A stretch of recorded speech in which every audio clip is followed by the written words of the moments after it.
Good evening, Little Masters, and welcome to episode 340 of the Prancing Pony Podcast, where all is now ready.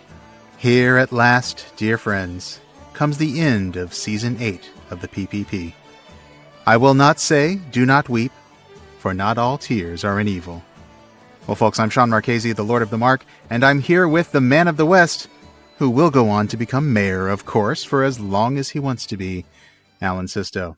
Just don't expect me to be a gardener, too. I think that's just a bridge too far. I wouldn't trust you with my garden. No. Or have 13 kids. That's definitely, that ship has sailed. Yeah. West, east, north, south. It has sailed in every direction. That ship is gone, taking the straight road and just right on out of here.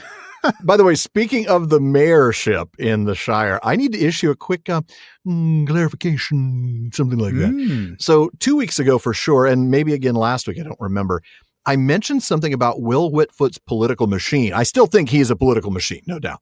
But I mentioned him serving 7 terms. I was wrong. It was Sam, the massive political machine that is Sam Gardner, who served 7 consecutive 7-year terms. Of course. Quite possibly sending Merry and Pippin around to rough up the opposition or persuade them. I'm not sure which. We actually don't know how many terms Old Flower Dumpling served. And we know that he at least served 2 because when he's mentioned as mayor and then there's one more election. But we don't know when he was first elected, so we don't know how long. And I'm sorry about that, folks. Anyway. Good catch. All right. Well, join us as Frodo goes sailing, takes him away to where he's always heard it could be. You didn't think I was going there. I didn't see a Christopher Cross reference coming. No, I did not. No, I didn't think you did. But I mean, if it's the Grey Havens, we got to get some yacht rock in here, of course. We've got to get yacht rock in. So Frodo is going to be going sailing in the last of our 3 episodes on the Grey Havens, the last of 30 episodes on Book 6 of The Lord of the Rings, and hard to believe, but the last of nearly 200 episodes on The Lord of the Rings. Wow. That is hard to believe. It is. But no matter how you arrived, folks, whether it was by ship or any other way. Yeah, maybe right after the Christopher Cross concert even. I don't know. Right. You're all welcome here in the common room. Here at the Prancing Pony Podcast, we are reading and talking our way through Middle-earth with plenty of speculation and a lot of bad jokes along the way. And even some bad singing from time to time. We do love our deep dives into the lore, discussing our favorite themes, and a whole lot more. But we try to keep it light and fun, like a couple of old friends chatting at the pub. And we're glad you've joined us. Indeed we are, and I'm sure you'll be glad you joined as well. But before we get to tonight's very long chapter discussion, seeing as how it's sort of an end of an era here, I thought I'd follow the precedent that I set last year when I finished The Blackgate Opens in Book 5, and I provided a sort of state of the podcast talk, just bringing you up to speed on where the show will go next. And I'm super looking forward to this. Yeah, exactly. I know, you've got some questions. We haven't gotten to talk about everything yet. Absolutely. Well, let me start with this one, Alan. I mean, looking back, you learned a lot. I mean, it was kind of trial by fire, really, wasn't it? Last season 7, as you brought in some co-hosts to keep this chair that I'm sitting in warm. What was the biggest lesson you learned last season that you were able to implement coming into season 8 that either made the season better or easier or whatever? Yeah, I think for me, the thing that was clear by the end of season 7, that the chemistry that you and I had built up over 6 full seasons wasn't going to just pop into existence over a 3 or 4 episode run. It was really not fair to the co-hosts to try to get them to develop that chemistry immediately and then say goodbye. Even though I knew a lot of them really well before their run. I mean, a number of the folks I've worked with before. I mean, we've known Corey forever. I've known James for a very long time, worked with James and Sarah before. So I think for me, the biggest lesson that I learned was to give people more time on the show, like longer runs. So this season, I doubled the length of the runs. Each of the 4 co-hosts I worked with, so that's Don Marshall, Nerd of the Rings, Dr. Sarah Brown, and James Tauber, they all had between 6 and 9 episodes, a lot more than we had for them last season. And then combine that with the fact that they had, of course, worked with me before in season 7, or Rings of Power wrap-up if you're James and Sarah. And the co-hosts all seemed to feel a little bit more at home, a little more comfortable. They were able to get into that rhythm. Yeah. And I really hope that showed. It also, I think, gave them a chance to sort of invest into the show and to take some ownership in it and really make it part of who they are. And I that definitely showed, at least to me. I could tell that every one of them was more invested. Yeah. I think it showed in the finished product. I mean, and it makes perfect sense because, I mean, it does take a little time. I can say, although you and I, work together for hundreds of episodes and continue to work together. And fortunately now it's like really easy. And, I get back in this chair and it's like I never left. It's automatic. Yeah. Yeah. But it did take some time to build up that chemistry. And so it totally makes sense that it would take some time. With your co-hosts. I mean, in fairness, it probably took us about a dozen episodes really to hit our stride. Oh, at least. Yeah. In terms of just chemistry, and then a full season before we were really sort of comfortable. Nailed the content. So, yeah. Well, I do want to ask you about your plans for next season, but I know you've also been busy with a lot of other Tolkien related stuff, which is super exciting. True. Yeah. Tell us a little bit about what's happening with today's Tolkien Times. And then when are you going to be coming back with the Rings of Power wrap up? Oh, okay. Well, the TTT, I have to say, it has been a lot of work, but it has been rewarding. As of the date that we're recording this episode, right? So there's a little bit of a buffer between today that we're recording it and the day that the episode releases. I'm nearing the end of series 6 on the TTT. Now, the show runs an 8-week series, right? There's 2 weeks off and then another 8 weeks on. And I'm already up to nearly 300 daily episodes. I have to confess, not as many people have been listening or watching as I'd have hoped, but I also have to remember you and I didn't start out very big either. So it's okay. It took a while to get to, where we are now. Yeah, exactly. I'm enjoying it. We'll see how it goes. Definitely it is a big time investment, but so far I've been enjoying it. Rings of Power wrap up. Sarah and James and I have chatted about our plans for season 2 of the show. And we definitely are looking forward to coming back. We're just all 3 of us super busy right now. The plan for now, and of course plans change, so please don't place any bets on this, is that we're going to try to do 2 episodes before Amazon releases the second season of The Rings of Power. The first will just be kind of a look back on season 1 now that we've had time to fully absorb it, maybe do a rewatch or 2. The second episode is going to be a preview of the second season based on all of the content that they've released. You and I did this thing where we were analyzing frames in the trailer and the teaser. And we don't have the bandwidth for that this time around. So we're just going to wait and cumulatively discuss all of those things and talk about maybe our predictions for season 2. And we're planning on doing that before season 2 debuts. I think the biggest challenge, honestly, is going to be the time that the show debuts. It comes out August 29th. That Thursday happens to be the Thursday of Oxamute, where both Sarah and James will be in person. I mean, Sarah's one of the keynote speakers. Right. So we're not going to be able to get an episode out the day after that drops. It's a triple episode too. So we're going to be late for sure. That's right. But once we get past that one, the plan is to do what we did last time with a reaction episode every Friday, the day after the episodes drop. I'm prepared to be disappointed. I don't have very high expectations. You know that. Yeah. We've talked about it a little bit off mic. Definitely looking forward to Bear McCreary's score. Yes. We'll see what else I'm looking forward to. Yeah. Excellent. All right. Well, now on to the big question about this show. Tell us all a little bit about, and this includes me too, because I haven't heard everything. Okay. Tell us all what your plans are for season 9 of the Prancing Pony podcast. And maybe if it's not too soon to ask, maybe what you're thinking of after that. Sure. Well, I think, you and I had talked about, even back before you left the show, we talked about maybe doing some extra Legendarium seasons. And that's what I'm going to do. So we're going to start next season. I don't yet know what the co-host situation is going to look like. There will be some, I just don't know who yet. Yeah. It's not going to suddenly turn into a solo show. I promise you that. But we're going to start with the epilogue. I feel like that's a great place to pick up after discussing, all through book 6. Sort of wrapping it up, the loose ends that Tolkien didn't really like. He wanted to tie those things together. And so we'll start with the epilogue, and then I'm planning on covering the appendices. And I think with the appendices, I really want to take the approach of bringing in different co-hosts whose strengths are in those areas. So maybe you can come back for some on the languages. I know James is an expert on like the calendars and stuff like that. So, and maybe Sarah would be good to come in and talk about Arwen, or I don't know. I don't know yet what exactly approach I'm going to take, but the idea is to work my way through the appendices. I don't know whether that'll take all season or not.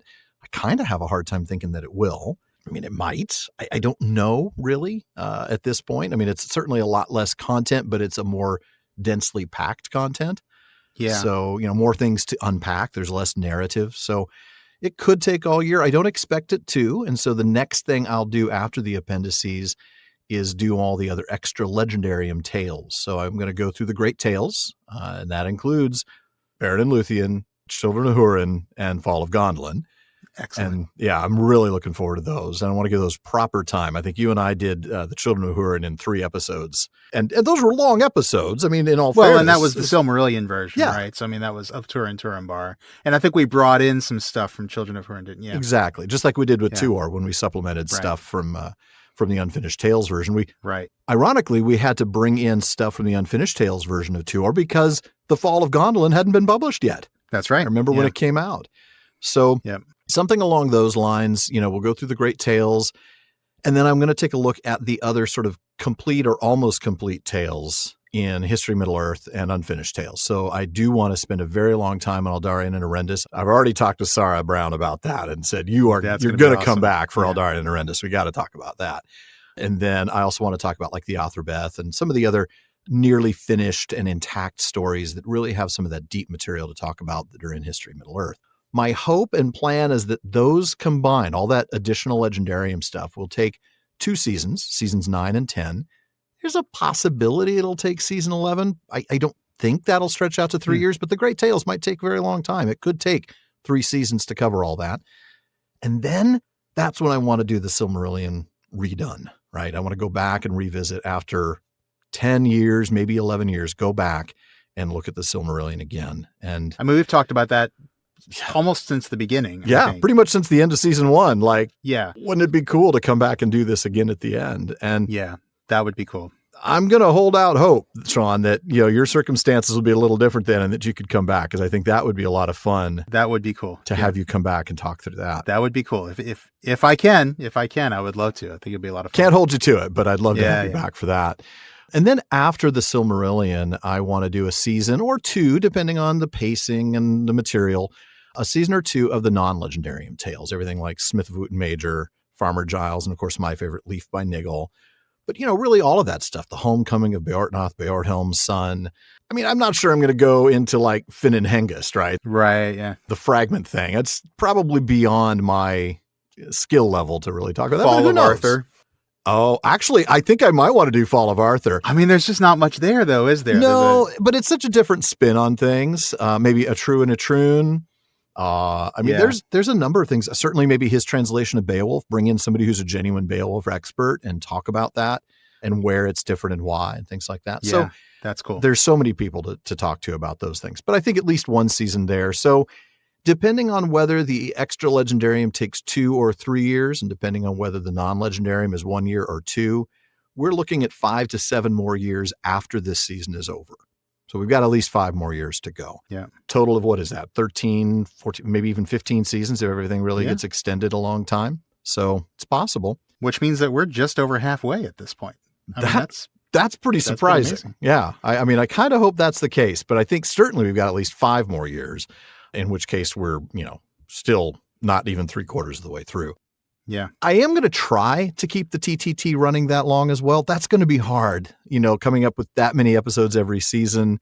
What I was doing the math, there's 5 8-week seasons. So that's 40 weeks. That's 240 episodes a year of content. Okay. So if I'm going to do that for 5 years, that's 1,200 episodes of the TTT. Maybe beyond my reach. I don't know. Yeah. So we'll see. Rings of Power wrap up. Yeah. I mean, I don't know. At some point, the show stops becoming criticism and starts becoming satire. I don't know. At what point does it just become, then you just start rewriting show? It. You just start doing like a rewrite show. Here's what I would have done. Who knows? Oh, I really am looking forward to it. I feel like folks could be like, oh no, you're a hater. No, I'm not. I'm really actually mildly excited. I have to set my expectations a little lower after season 1, but I'm still hopeful because there's always got to be hope, If there's anything Tolkien's taught us, it's always have hope. So that's right. I like that. Yeah. But my priority, Rings of Power wrap up and the TTT, I love doing them, but my priority will always be this show. This is the main one. And this one's going to be what I keep going at whatever cost. No, that's awesome. I love hearing about your plans. I look forward to joining you as much as I can. I hope so. Smith of Wootton Major, maybe. I don't know. We're gonna do what we can. Yeah. Sounds like you've got a great plan for the next few years, and I'm just excited. I'm I excited am too. to keep seeing how it all unveils. Same. It's going to be a road, that's for sure. But if we're going to Yes. start that road, we got to start it here in the Grey Havens. And so, Shawn, would you take the first reading in this, the last episode of The Lord of the Rings? I will. Thank you, sir. It was evening, and the stars were glimmering in the eastern sky as they passed the ruined oak and turned and went on down the hill between the hazel thickets. Sam was silent, deep in his memories. Presently he became aware that Frodo was singing softly to himself, singing the old walking song, but the words were not quite the same. Still round the corner there may wait a new road or a secret gate, and though I oft have passed them by, a day will come at last when I shall take the hidden paths that run west of the moon, east of the sun. And as if in answer, from down below, coming up the road out of the valley, voices sang.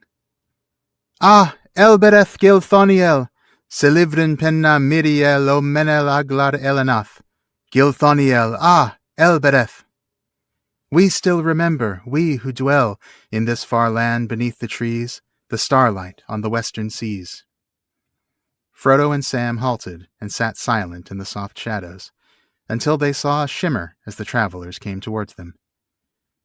There was Gildor and many fair elven folk, and there to Sam's wonder rode Elrond and Galadriel. Elrond wore a mantle of grey and had a star upon his forehead, and a silver harp was in his hand. And upon his finger was a ring of gold with a great blue stone, Vilya, mightiest of the three. But Galadriel sat upon a white palfrey, and was robed all in glimmering white, like clouds about the moon, for she herself seemed to shine with a soft light. On her finger was Nenya, the ring wrought of mithril, that bore a single white stone flickering like a frosty star. Riding slowly behind on a small grey pony, and seeming to nod in his sleep, was Bilbo himself. All right. Well, here we go. Let's talk about this. We did have to skip a little bit, folks. You'll notice that we wanted to get it out of the way early. We're not going to skip anything else for the rest of the chapter. Every word gets read from here on out. It is now September 21st. And if you think back, it was 3 years ago today that they were preparing to leave. Now that year, of course, they left the day after Bilbo and Frodo's shared birthday, not the day before. Right. Yeah. 3 years That's ago. right. And the day only gets one sentence back then in chapter 3. You're right. It does. If you remember, this is book 1, chapter 3, 3 is company. And the one sentence is, the next day, Frodo became really anxious and kept a constant lookout for Gandalf. There it is. And there's the answer to your trivia question. That's it. That's the whole of September 21st that year. The day before, we know the moving carts came for his stuff. And then the day after was the little farewell feast with 4 hobbits in attendance at Frodo's farewell feast. Right. Can you name all 4 of the hobbits, Alan? I can. The question is, can everybody else? It is Merry and Pippin, Fredegar Bolger, and not Sam. The 4th hobbit at that little party was Folko Boffin. Right. That is a good trivia question. Isn't it? I know. Seriously. Because everybody's going to say Sam. People know that Fredegar was almost the 5th Beatle here. But they're going to think that it was Sam instead of Folko Boffin. Yeah. That's right. That's absolutely right. Now, we do get a mention here of Frodo's faithful steed, who's now named Strider, and how long he's been with him, which is actually all the way since they left Minas Tirith in July of last year. And of course, we also get Sam's beloved bill. We also get a reminder that Sam thought he could guess their destination. Remember last week, he told Frodo, I wish I could go all the way with you to Rivendell, Mr. Frodo. So Sam still doesn't know as they head out and take the stock road towards the woody end, taking their time and camping in the Green Hills. That's right. And then the next day is September 22nd. That's, of course, the birthday of Bilbo and Frodo.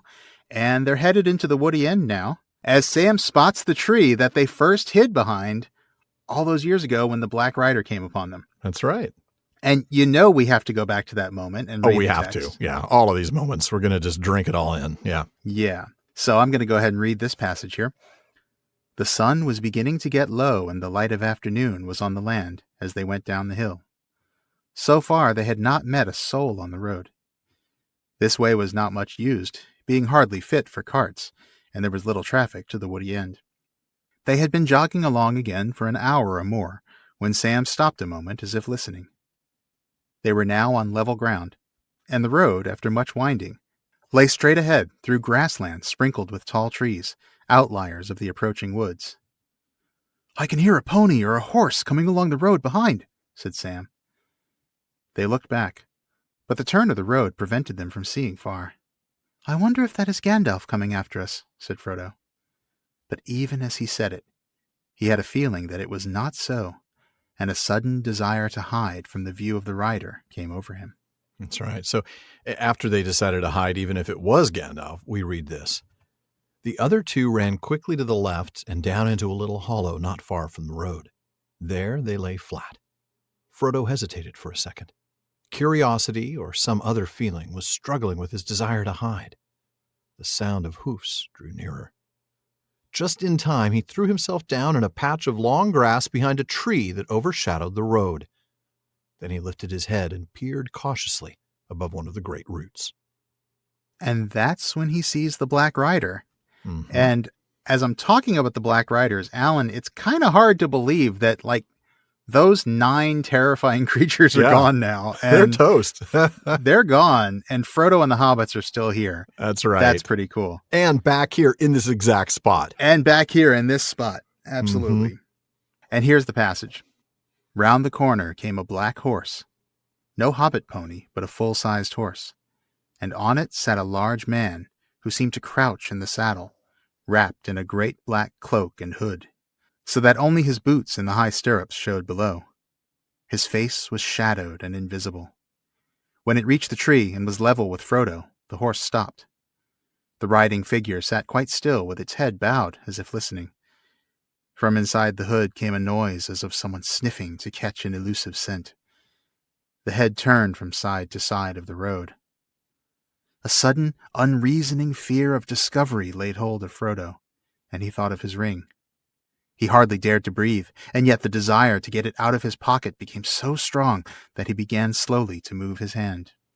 That was quite a moment. And yes, this is the first moment. Remember, the second one is when they were all underneath that tree root. This is him just laying in the grass behind a tree. Mm-hmm. It's a little more exposed, a little more terrifying. He's by himself because the other two are on the other side of the road. Yep.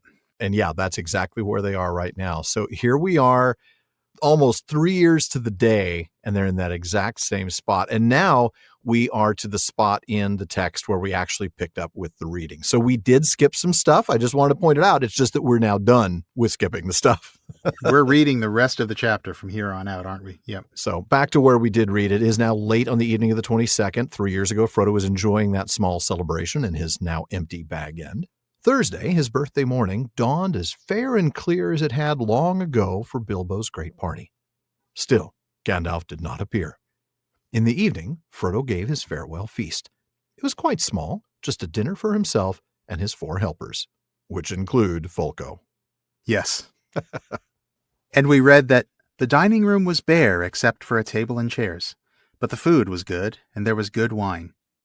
Frodo's wine had not been included in the sale to the Sackville Bagginses. "Whatever happens to the rest of my stuff, when the SBs get their claws on it, at any rate I have found a good home for this," said Frodo, as he drained his glass. It was the last drop of old Wynyards. I love that moment. So then, of course, they sung many songs and talked of many things they had done together. They toasted Bilbo's birthday, and they drank his health and Frodo's together, according to Frodo's custom. Yeah. And there's a blink and you miss it moment where the text mentions the ruined oak, as if this is something we're supposed to remember. Exactly. It's such. When I read that, I'm like, wait a minute, I don't understand. As they passed the ruined oak and turned and went down the hill, you're like, what? Wait a minute. And we actually should remember this, because after that encounter with the Black Rider, we read about how the road bent left and went down into the lowlands of the Yale, making for Stock. But a lane branched right, winding through a wood of ancient oak trees on its way to Woodhall. "That is the way for us," said Frodo. Mm-hmm. And that's when we read, "Not far from the road meeting, they came on the huge hulk of a tree. It was still alive and had leaves on the small branches that it had put out round the broken stumps of its long fallen limbs. But it was hollow and could be entered by a great crack on the side away from the road. The hobbits crept inside and sat there upon a floor of old leaves and decayed wood. They rested and had a light meal, talking quietly and listening from time to time." And that's, of course, where they sang the walking song, a verse of which we'll get to shortly. And it's when another Black Rider almost discovered them. Exactly. Frodo hearing the sound of the snuffling again and feeling that desire to put on the ring actually even more strongly than the last time. Mm-hmm. And he feels that right up until they hear the sound of mingled song and laughter. And that is when Gildor and Glorion and the elves arrive. Gildor, the hero of the age there that day. Yes. And that, of course, is the moment that everybody's thinking of, right? That's the one that both in Bakshi and in Jackson, they're hiding underneath the root of that tree. Right. But in the book, they're actually in a hollow tree. Yeah. Right. So no wonder, given those moments and the fact that they led up to their encounter with Gildor, which was the highlight of Sam's life until that point, right? I mean, that was it, man. That was bucket list for Sam. Me go away and see elves, sir? I mean, this was the moment for him. He had no idea what else was going to be happening, of course. Yeah. But speaking of that old walking song that they sang right there in the ruined oak that they just passed, Frodo now is singing very quietly a verse to himself. That's right. But as the text tells us, the words are not quite the same. No. So let's take a look at the previous version of this walking song that we got from Book 1, Chapter 3. 3 is company again. And we're just going to pull the second of the 3 stanzas there. And that goes, "Still round the corner there may wait a new road or a secret gate. And though we pass them by today, tomorrow we may come this way and take the hidden paths that run towards the moon or to the sun." Now, compare that to what we just read again. Still round the corner there may wait a new road or a secret gate. Okay, same so far. Same 2 lines, yep. And though I oft have passed them by, that's pretty close to and though we passed them by today. Mm-hmm. A day will come at last when I shall take the hidden paths that run west of the moon, east of the sun. Okay, so let's talk about some of the differences. So in the first instance, we get "we may come this way." So again, talking about the hidden paths to some unknown destination, towards the moon or to the sun. Exactly. But in the second instance, Frodo is saying it isn't a future possibility, it's a future certainty. And in fact, he knows that day is close indeed. In 1 week's time, on September 29th, Frodo will in fact take the hidden path of the straight line into the west. That's right. And that brings us to an interesting change in the last line. The last line in the old version was "towards the moon or to the sun." And that kind of suggests either an unknown or possibly even unknowable destination in any direction. We're not sure where we're going. But then that is changed here to "west of the moon, east of the sun." Yeah. So that's a bit more specific. It is. And a huge hat tip here to Hammond and Skull for pointing us to where Tolkien might have actually first encountered this phrase, "west of the moon, east of the sun." There's actually a Norwegian folktale named "East of the Sun and West of the Moon" that's included in a work called Popular Tales from the Norse. It was published in 1859, and it's translated by a name you might have heard before, George Webb Descent. That's right. So how do we connect these two? How do we connect Popular Tales from the Norse in 1859 to Tolkien using this phrase? Because Tolkien literally quotes Descent's Popular Tales from the Norse in On Fairy Stories in a quote that we've often referenced. He says, "We must be satisfied with the soup that is set before us and not desire to see the bones of the ox out of which it has been boiled."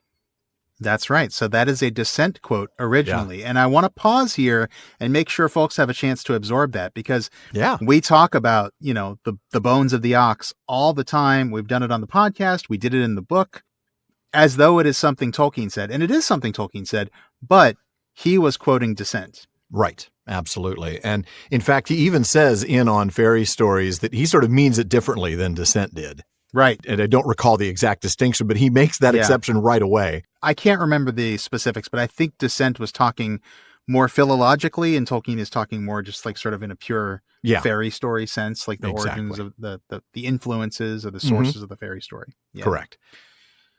So anyway, Hammond and Skull aren't done here. They also point us to one of the very earliest poems of Tolkien's mythology. This is a poem called The Shores of Faery. Many people are familiar with. He actually wrote it in 1915. 1915. This is the year that he graduated from Exeter College, Oxford. And that's the year that he actually joined the British Army before he went into World War I. So this goes way back to his 20s. Back. So that poem begins, "East of the moon, west of the sun, there stands a lonely hill. Its feet are in the pale green sea. Its towers are white and still. Beyond Taniquetil in Valinor, Comes never there but one lone star that fled before the moon, and there the 2 trees naked are that bore the night's silver bloom, that bore the globed fruit of noon in Valinor. Now, of course, it's flipped here, east of the moon, west of the sun, in comparison to this final version. But in both cases, it is clearly referencing Valinor, Aman, the Undying Lands, the place where Frodo is now certain to take those hidden paths. That's absolutely right. And while Frodo was only singing softly to himself, this is just something he's doing kind of under his breath. But it seems to Sam, at least, that the next thing they're going to hear, which is this elven song that comes through the woods, to Sam, at least, it seems like that is in answer, as if in answer to Frodo's song. Yeah. And then that's when we get, of course, another variation on this hymn to Elbereth that we've seen in 2 other places, actually. The first place, which you'll certainly remember, and I think we're really intended to recall here, given where Frodo and Sam are, the first time they actually heard this song was when the hobbits first encountered Gildor and the elves in the Woody Inn nearly 3 years before. So it was right here. Yeah, absolutely. But then the text was given to us in English, or, well, actually, Westron. I mean, we got Gilthoniel o Elbereth, but the rest was in the common speech. And that's the magic of elven music, because right before we're given the words back then, we read, "The singing drew nearer. One clear voice rose now above the others. It was singing in the fair elven tongue, of which Frodo knew only a little, and the others knew nothing. Yet the sound, blending with the melody, seemed to shape itself in their thought into words which they only partly understood. This was the song as Frodo heard it." And now I'm thinking that one clear voice is probably sounding a little bit like Christopher Cross. Sailing. Probably. Maybe. All right. So one of the phrases that was in that version was the last 3 lines of this version, the "we still remember" portion that's been translated into common speech. But the Sindarin that we get in this current version means something different to that version from Three's Company. And yet it probably sounds familiar. And that's because the other variation we get of this hymn to Elbereth was actually seen back in many meetings. And there it's entirely in Sindarin. And it reads, "A Elbereth Gilthoniel, Silivren penna Miriel o Mennel Aglar Elenath, Nachaired Palandiriel o Galadrem Minenarath, Vanuilos Lelinnathon, Nephaer si Nephairon." I think. That sounds right to me. And then by going to The Road Goes Ever On, which of course folks should know is the musical collaboration that Tolkien did with Donald Swann, we actually looked at the translation of that Sindarin poem back in episode 141. And it's basically, "O Elbereth, who lit the stars, from glittering crystal slanting falls with light like jewels from heaven on high, the glory of the starry host. To lands remote I have looked afar, from tree-tangled middle lands. And now to thee, Fanuilos, bright spirit clothed in ever white, I here will sing beyond the sea, beyond the wide and sundering sea." And I gotta say, it is amazing how compact the Sindarin is compared to the English. I mean, I'm looking at it on my screen and I'm seeing the lines are so long, so much information packed into the Sindarin. And that's because Tolkien he just bakes so much. He does. Connotative information into each elvish word. And there's so much in the way that the elements of the word, in order to translate it, you have to expand it because the elements each suggest that it's to this or from there. Or, it really is fantastic. Yeah, just because of the way the words decline or, the endings change depending on what the part of speech it is. It's like reading Latin, and translating that into English where you just get so much into a short phrase. Exactly. But it's really cool to see it. That's a really good catch. You're right. Because as I look at it in the outline, I'm like, wow, every one of those lines is twice as long on average. Yeah.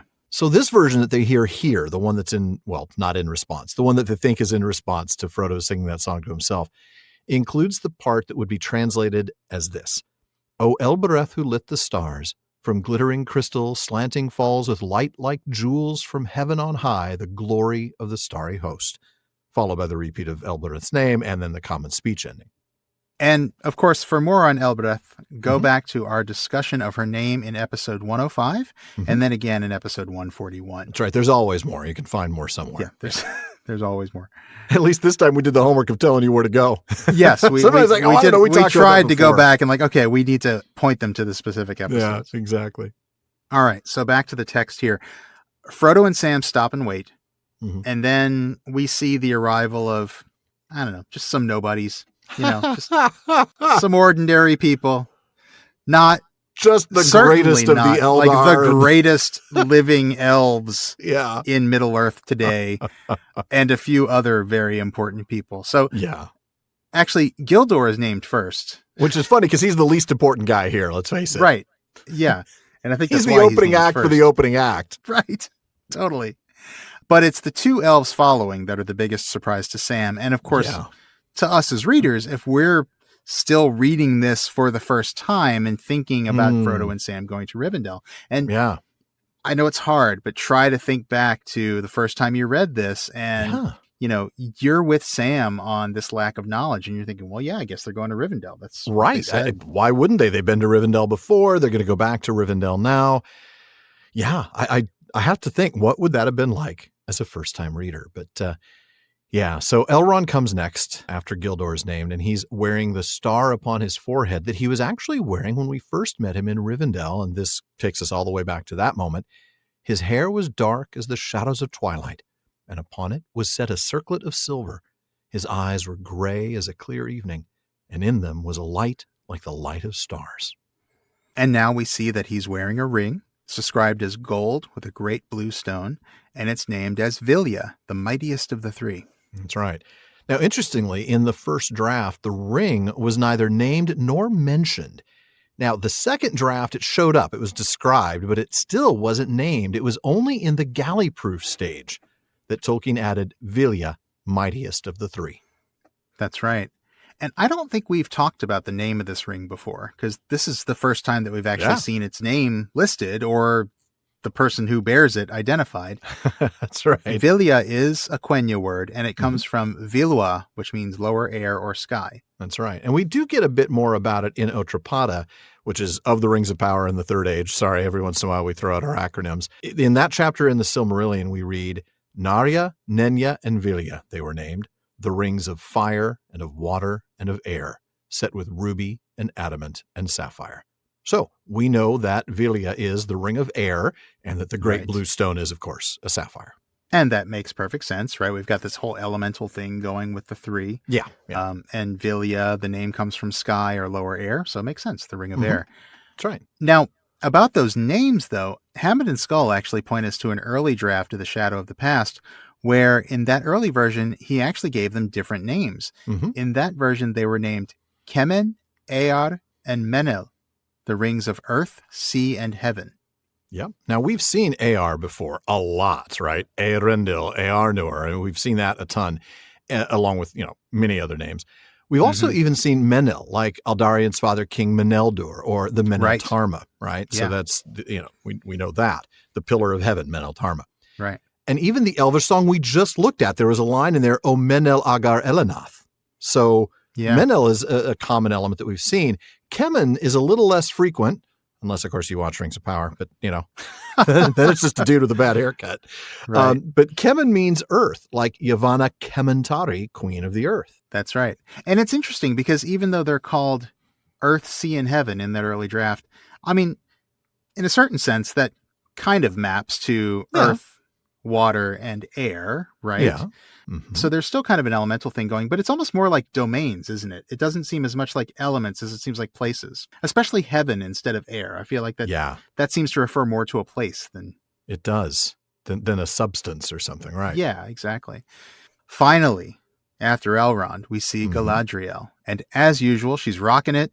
She's ethereally beautiful. She's on a white horse, robed in white, and I mean, what a phrase, like clouds about the moon. My goodness, is that so descriptive or what? You really just see the image of her sort of glowing, surrounded by white that sort of shades her a little bit, but not a whole lot because she's still glowing through it. It's a lovely image. It is a really powerful image, and she is just stunning. I mean, what the text is like, Sam forgot how beautiful she was, is what we read in a little bit when they start talking.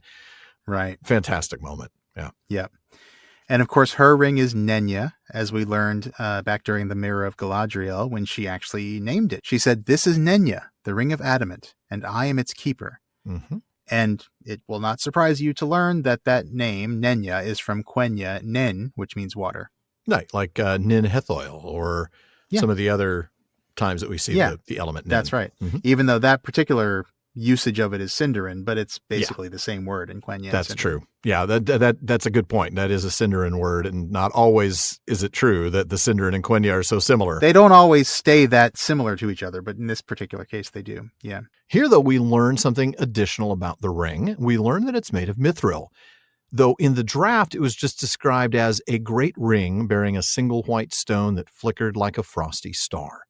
And suddenly, I'm just craving a Wendy's Frosty. Vanilla, of course, because it's got to be white. Anyway. Of course. Just like with Elrond's ring, though, Nenya was not named here until the stage of galley proofs. That's right. So yeah, these were late additions. Yeah. And then finally, after Galadriel, we see asleep, but riding on a pony. He's doing it in style, man. Yeah. Yep. Living the dream. That's right. We see Bilbo. And this, of course, is much to the joy of Frodo and Sam. Sam, who is now like processing this really quickly to figure out what's actually happening. Like, wait. Yeah. Sam has got to be thinking, like, did I die on the road? And am I seriously? You know? Yeah, exactly. Well, if he's trying to rapidly process it, we'll try to rapidly process it right after the break.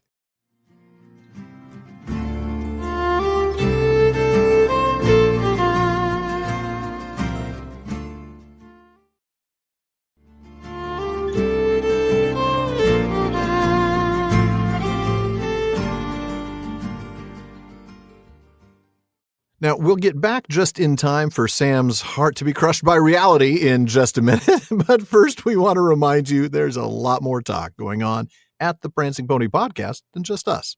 That's right. The PPP has an amazing listener community. They're always coming up with great questions and discussions across all of our social media spaces. Check out our common room on Facebook, our dedicated subreddit, Twitter, and more. Now on Facebook, just look for the Prancing Pony Podcast. Follow the page to get the news and episode drops, but you're going to want to join the group to get in some great discussions. Or if you prefer Reddit, you can find us there at r/PrancingPonyPod. And on Twitter and Instagram, we're simply at PrancingPonyPod. And be sure to get your daily Tolkien content by subscribing to Today's Tolkien Times on YouTube and your favorite podcast apps. That's my short format daily show I was talking about earlier with everything from Mailbag Mondays to Fandom Fridays. Be sure to check it out at youtube.com/@TolkienTimes and follow @TolkienTimes on all your social media. Definitely do that. But for now, here on this show, we're going to go ahead and get back to the text, and Alan's going to take the next reading. Elrond greeted them gravely and graciously, and Galadriel smiled upon them. "Well, Master Samwise," she said, "I hear and see that you have used my gift well. The Shire shall now be more than ever blessed and beloved." Sam bowed, but found nothing to say. He had forgotten how beautiful the lady was. Then Bilbo woke up and opened his eyes. "Hello, Frodo," he said. "Well, I have passed the old toot today, so that's settled. And now I think I'm quite ready to go on another journey. Are you coming?" "Yes, I am coming," said Frodo. "The ring-bearers should go together." "Where are you going, master?" cried Sam, though at last he understood what was happening. "To the Havens, Sam," said Frodo. "And I can't come." "No, Sam. Not yet, anyway. Not further than the Havens. Though you too were a ring-bearer, if only for a little while. Your time may come. Do not be too sad, Sam. You cannot be always torn in two. You will have to be one and whole for many years. You have so much to enjoy and to be and to do." "But," said Sam, and tears started in his eyes, "I thought you were going to enjoy the Shire too, for years and years after all you have done." "So I thought too, once. But I have been too deeply hurt, Sam. I tried to save the Shire, and it has been saved, but not for me. It must often be so, Sam, when things are in danger. Someone has to give them up, lose them, so that others may keep them. But you are my heir. All that I had and might have had, I leave to you. And also you have Rose, and Eleanor, and Frodo lad will come, and Rosie lass, and Mary, and Goldilocks, and Pippin, and perhaps more that I cannot see. Your hands and your wits will be needed everywhere. You will be the mayor, of course, as long as you want to be, and the most famous gardener in history, and you will read things out of the Red Book and keep alive the memory of the age that is gone, so that people will remember the great danger, and so love their beloved land all the more. And that will keep you as busy and as happy as anyone can be, as long as your part of the story goes on. Come now, ride with me. Oh, poor Sam. Wow. I'm just gutted for him. Yeah. Well, look, at the risk of breaking through a very emotional moment that you read very well, we got to talk about this. So let's talk about it. So, okay, we've been introduced to the VIP party. And then we get to have a little bit of conversation. And first, Elrond greets them. And we're not actually told what he says, just that what he said was grave and gracious. That's kind of who Elrond is. I can't help wondering, though, if he maybe referenced the conversation that he'd had with Frodo back when he left Rivendell on October 5th, now almost 2 years ago. The one where he told Frodo to look for Bilbo in the woods of the Shire, sometime vaguely in the autumn of some unspecified year. Yeah. And Galadriel specifically greets Sam, and she actually mentions his use of her gift. She's actually seen some of the results, even in the short time that they've been in the Shire, and that's really cool. That is pretty cool. And that made me wonder where she'd been, which in turn made me realize the elves that go through the Shire to go to and from the Havens, they're not using the main road, are they? Mm. You look at a map of the Shire, right? Woodhall and Woody End, they're a good bit south of that east road.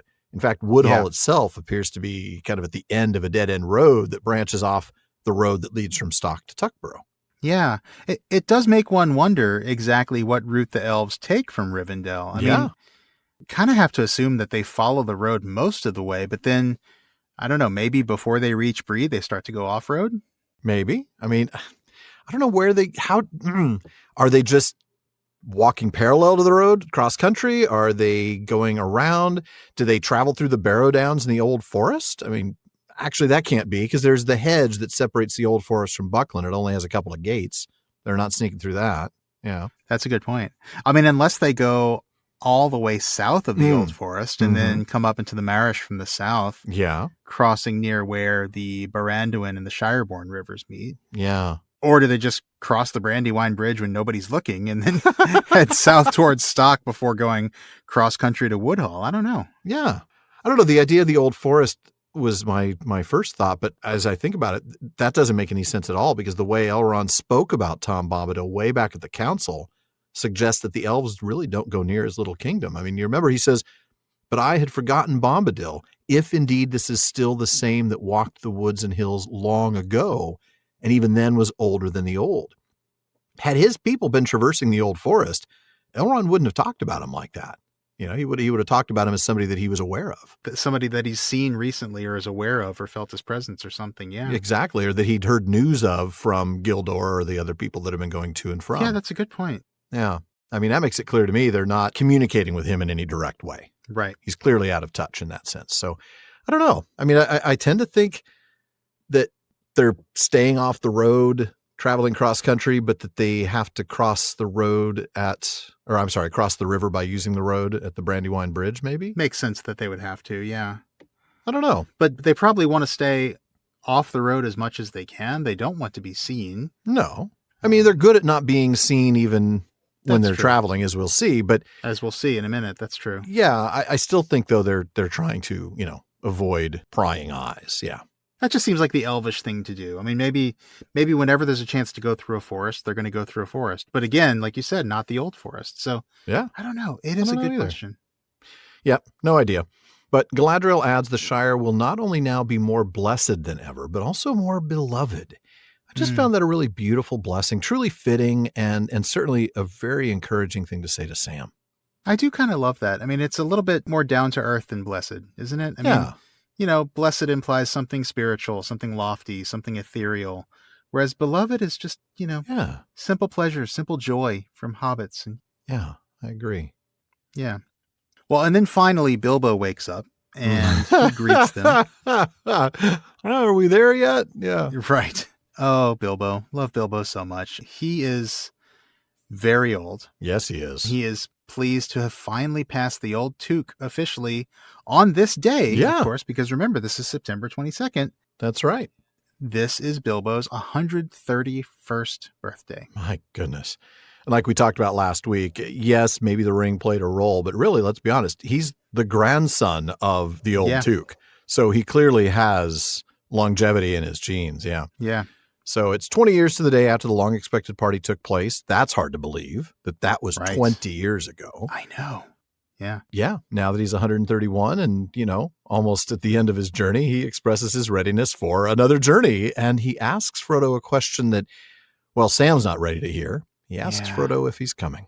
Oh, man. I mean, poor Sam. I mean, he's the last to know. Yeah. And he kind of has to be, I guess, because there's no getting ready for this. No. But here he is hearing it for the first time. And it really is Frodo's response to Bilbo's question that finally just pierces Sam's heart and answers a question he never asked. But some part of him maybe was thinking, I have to wonder.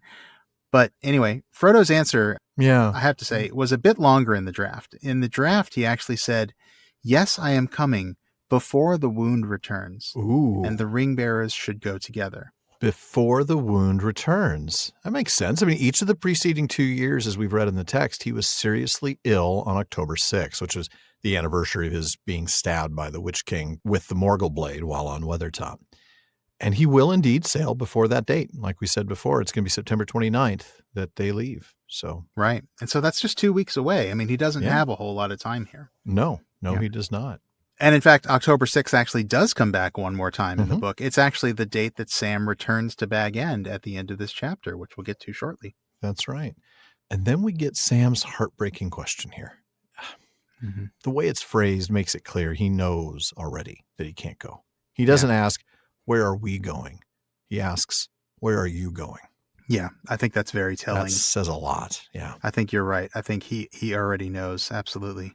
Yeah. And the text tells us that the reality of what's happening has finally hit him at last. That's right. And, this is the Sam who knows exactly where the elves are going. Yeah. All the way back in the shadow in the past and all that talk at the Green Dragon with Ted Sandyman, the whole thing about, and I've heard tell that elves are moving west.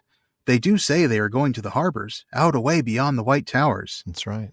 Sam waved his arm vaguely. Neither he nor any of them knew how far it was to the sea, past the old towers, beyond the western borders of the Shire. But it was an old tradition that away over there stood the Grey Havens, from which at times elven ships set sail, never to return. They are sailing, sailing, sailing over the sea. They are going into the west and leaving us, said Sam, half chanting the words, shaking his head sadly and solemnly.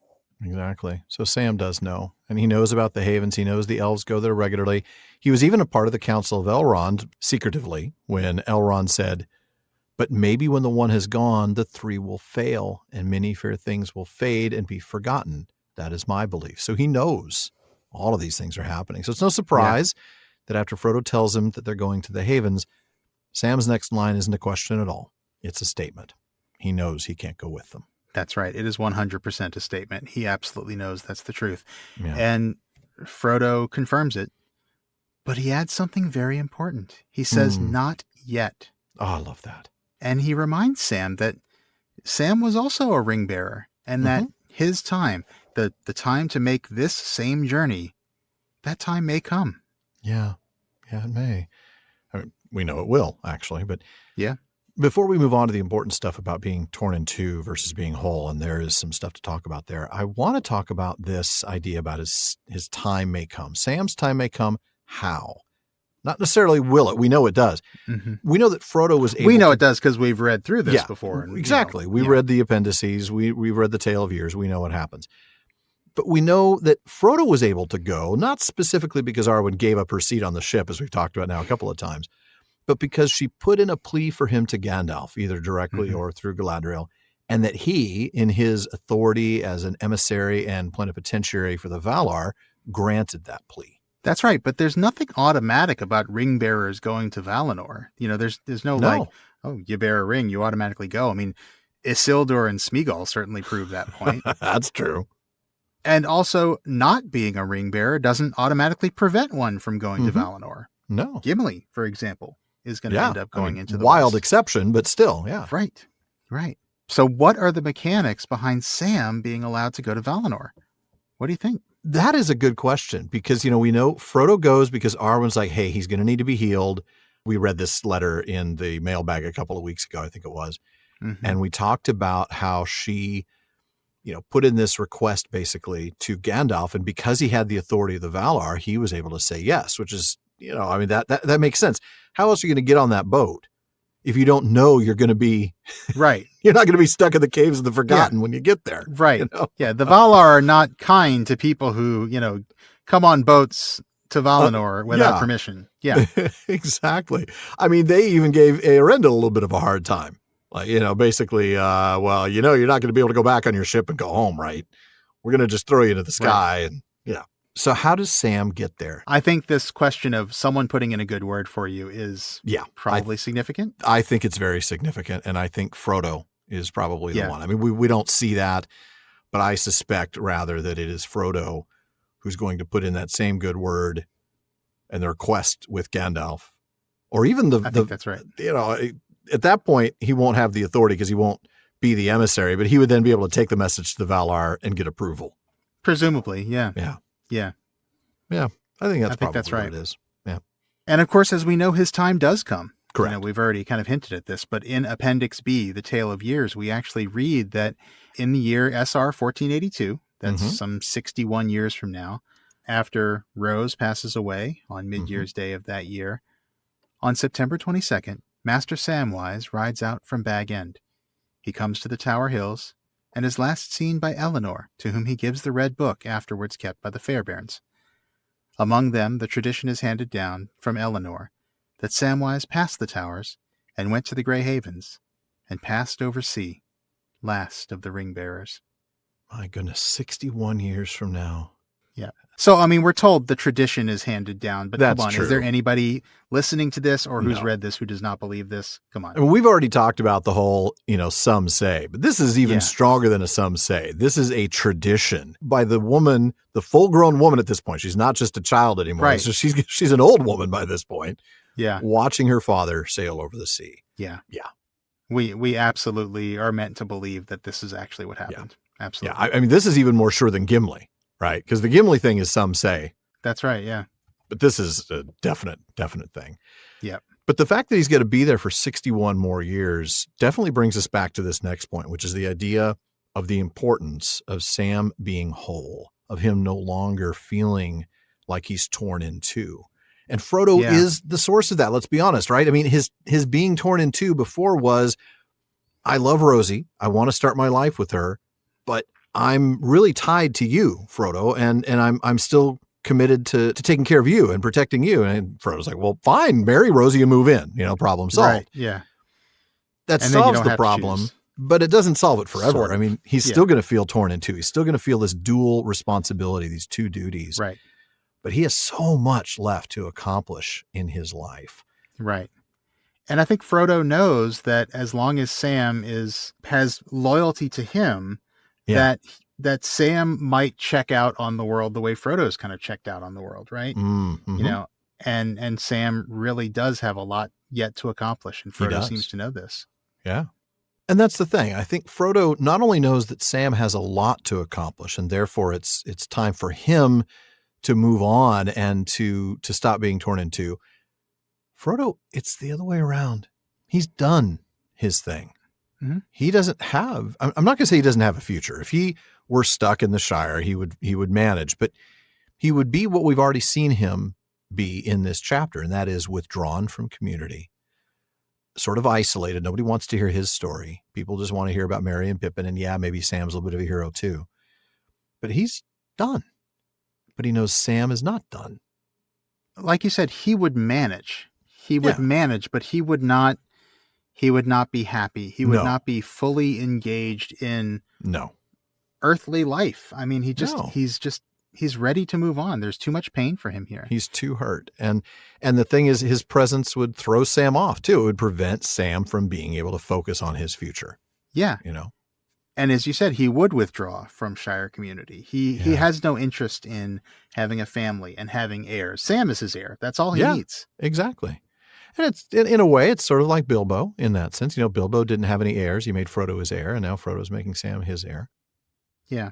Yeah. But yeah, Sam does have a future, and it's a big future, right? I mean, he's got a continued role in the restoration of the Shire. He's got 7-year terms as mayor. I know somehow I got that mixed up and thought that was Will Whitfoot. I still think the man's a political machine, but Sam he totally is. But Sam is going to blow him away. Yeah. Absolutely. And then, of course, don't forget his familial responsibility. His kids are going to range from 40 to 61 years old by the time he sails west. Yeah. And there are going to be 13 of them. Yes. And Frodo's going to have none of that. He has no interest in any of that. He is kind of done with life in Middle-earth. Mm-hmm. And Sam understandably is confused by this. You know, he says, like, you saved the Shire. Right. So you should be able to enjoy it for the rest of your life, which, you know, probably another 50 years at least. Frodo's 53 today. That's right. So you were supposed to enjoy this too. And indeed he should, right? Mm-hmm. And Frodo even thought he would. When he set out, he thought that he would. Absolutely thought he would. What he didn't know is what he knows now, which is that his wounds are just too deep. His burden is too heavy. The trauma, really, in modern terms, Tolkien doesn't use this word because he doesn't use words like this, but the trauma of what he's experienced is just too great. 100%. We've talked about this at length, but some of what we talked about last week in the mailbag from letter 246 really fits this best. Tolkien quotes Gandalf when he says, "Alas, there are some wounds that cannot be wholly cured." And he talks about Frodo being sent or allowed to go over the sea to heal with a specific purpose. Tolkien says that Frodo went both to a purgatory and to a reward for a while, a period of reflection and peace, and a gaining of a truer understanding of his position in littleness and in greatness, spent still in time amid the natural beauty of Arda unmarred, the earth unspoiled by evil. A purgatory and a reward. Yeah. He's being cleansed. In a way, the scouring of the Shire, and I know we had that fantastic talk at our mood a couple of years ago that Dr. Verlin Flieger gave, the scouring of Frodo. She didn't talk about this particular thing, but that's what this is, isn't it? He is being purified. It's his chance to be cleansed, to be purified. Yeah. Absolutely. Purged, to get back to the root of that word, purgatory. And it's also a reward. And the two go hand in hand, I think. I mean, you are being rewarded with this visit to the Undying Lands, and that is not only a reward in and of itself, but also the purgation is a reward. Exactly. You know, the chance to be that's the healing. Reward. That's the healing, right? Is to be cleansed of all of this. Yeah. Yep. Well, then Frodo explains a little bit more. He says, when a thing is imperiled, it's often the case that someone has to give up that thing in order that everyone else gets to keep it. Wow. And I think this is a beautiful statement. I think this is absolutely true. Yeah. I mean, my mind goes to, you know, the sacrifice of soldiers, right? Yeah. Who fight and give their lives to keep us at home safe and free and doing podcasts. Exactly. You know? Exactly. And I'm sure that's got to be what Tolkien's thinking of, at least partly. Oh, yeah. Think about his own experience. Yeah. The experience that he is seeing take place in the world as he's writing The Lord of the Rings, right? As World War II is ramping up. Yeah.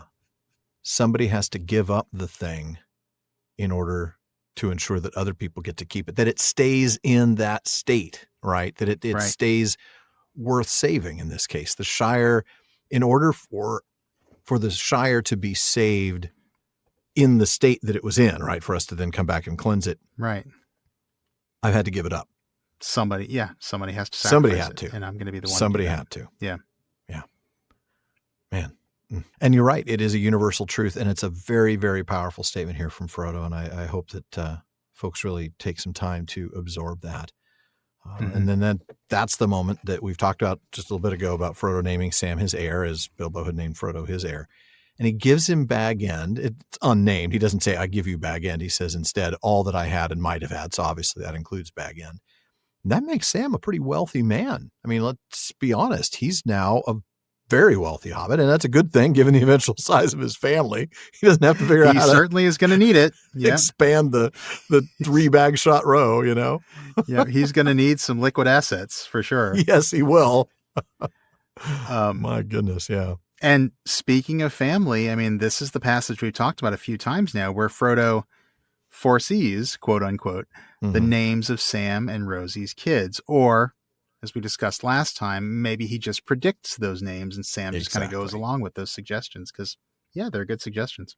Yeah. And go back to our mailbag in episode 338 just a couple of weeks ago to listen to us talk more about that.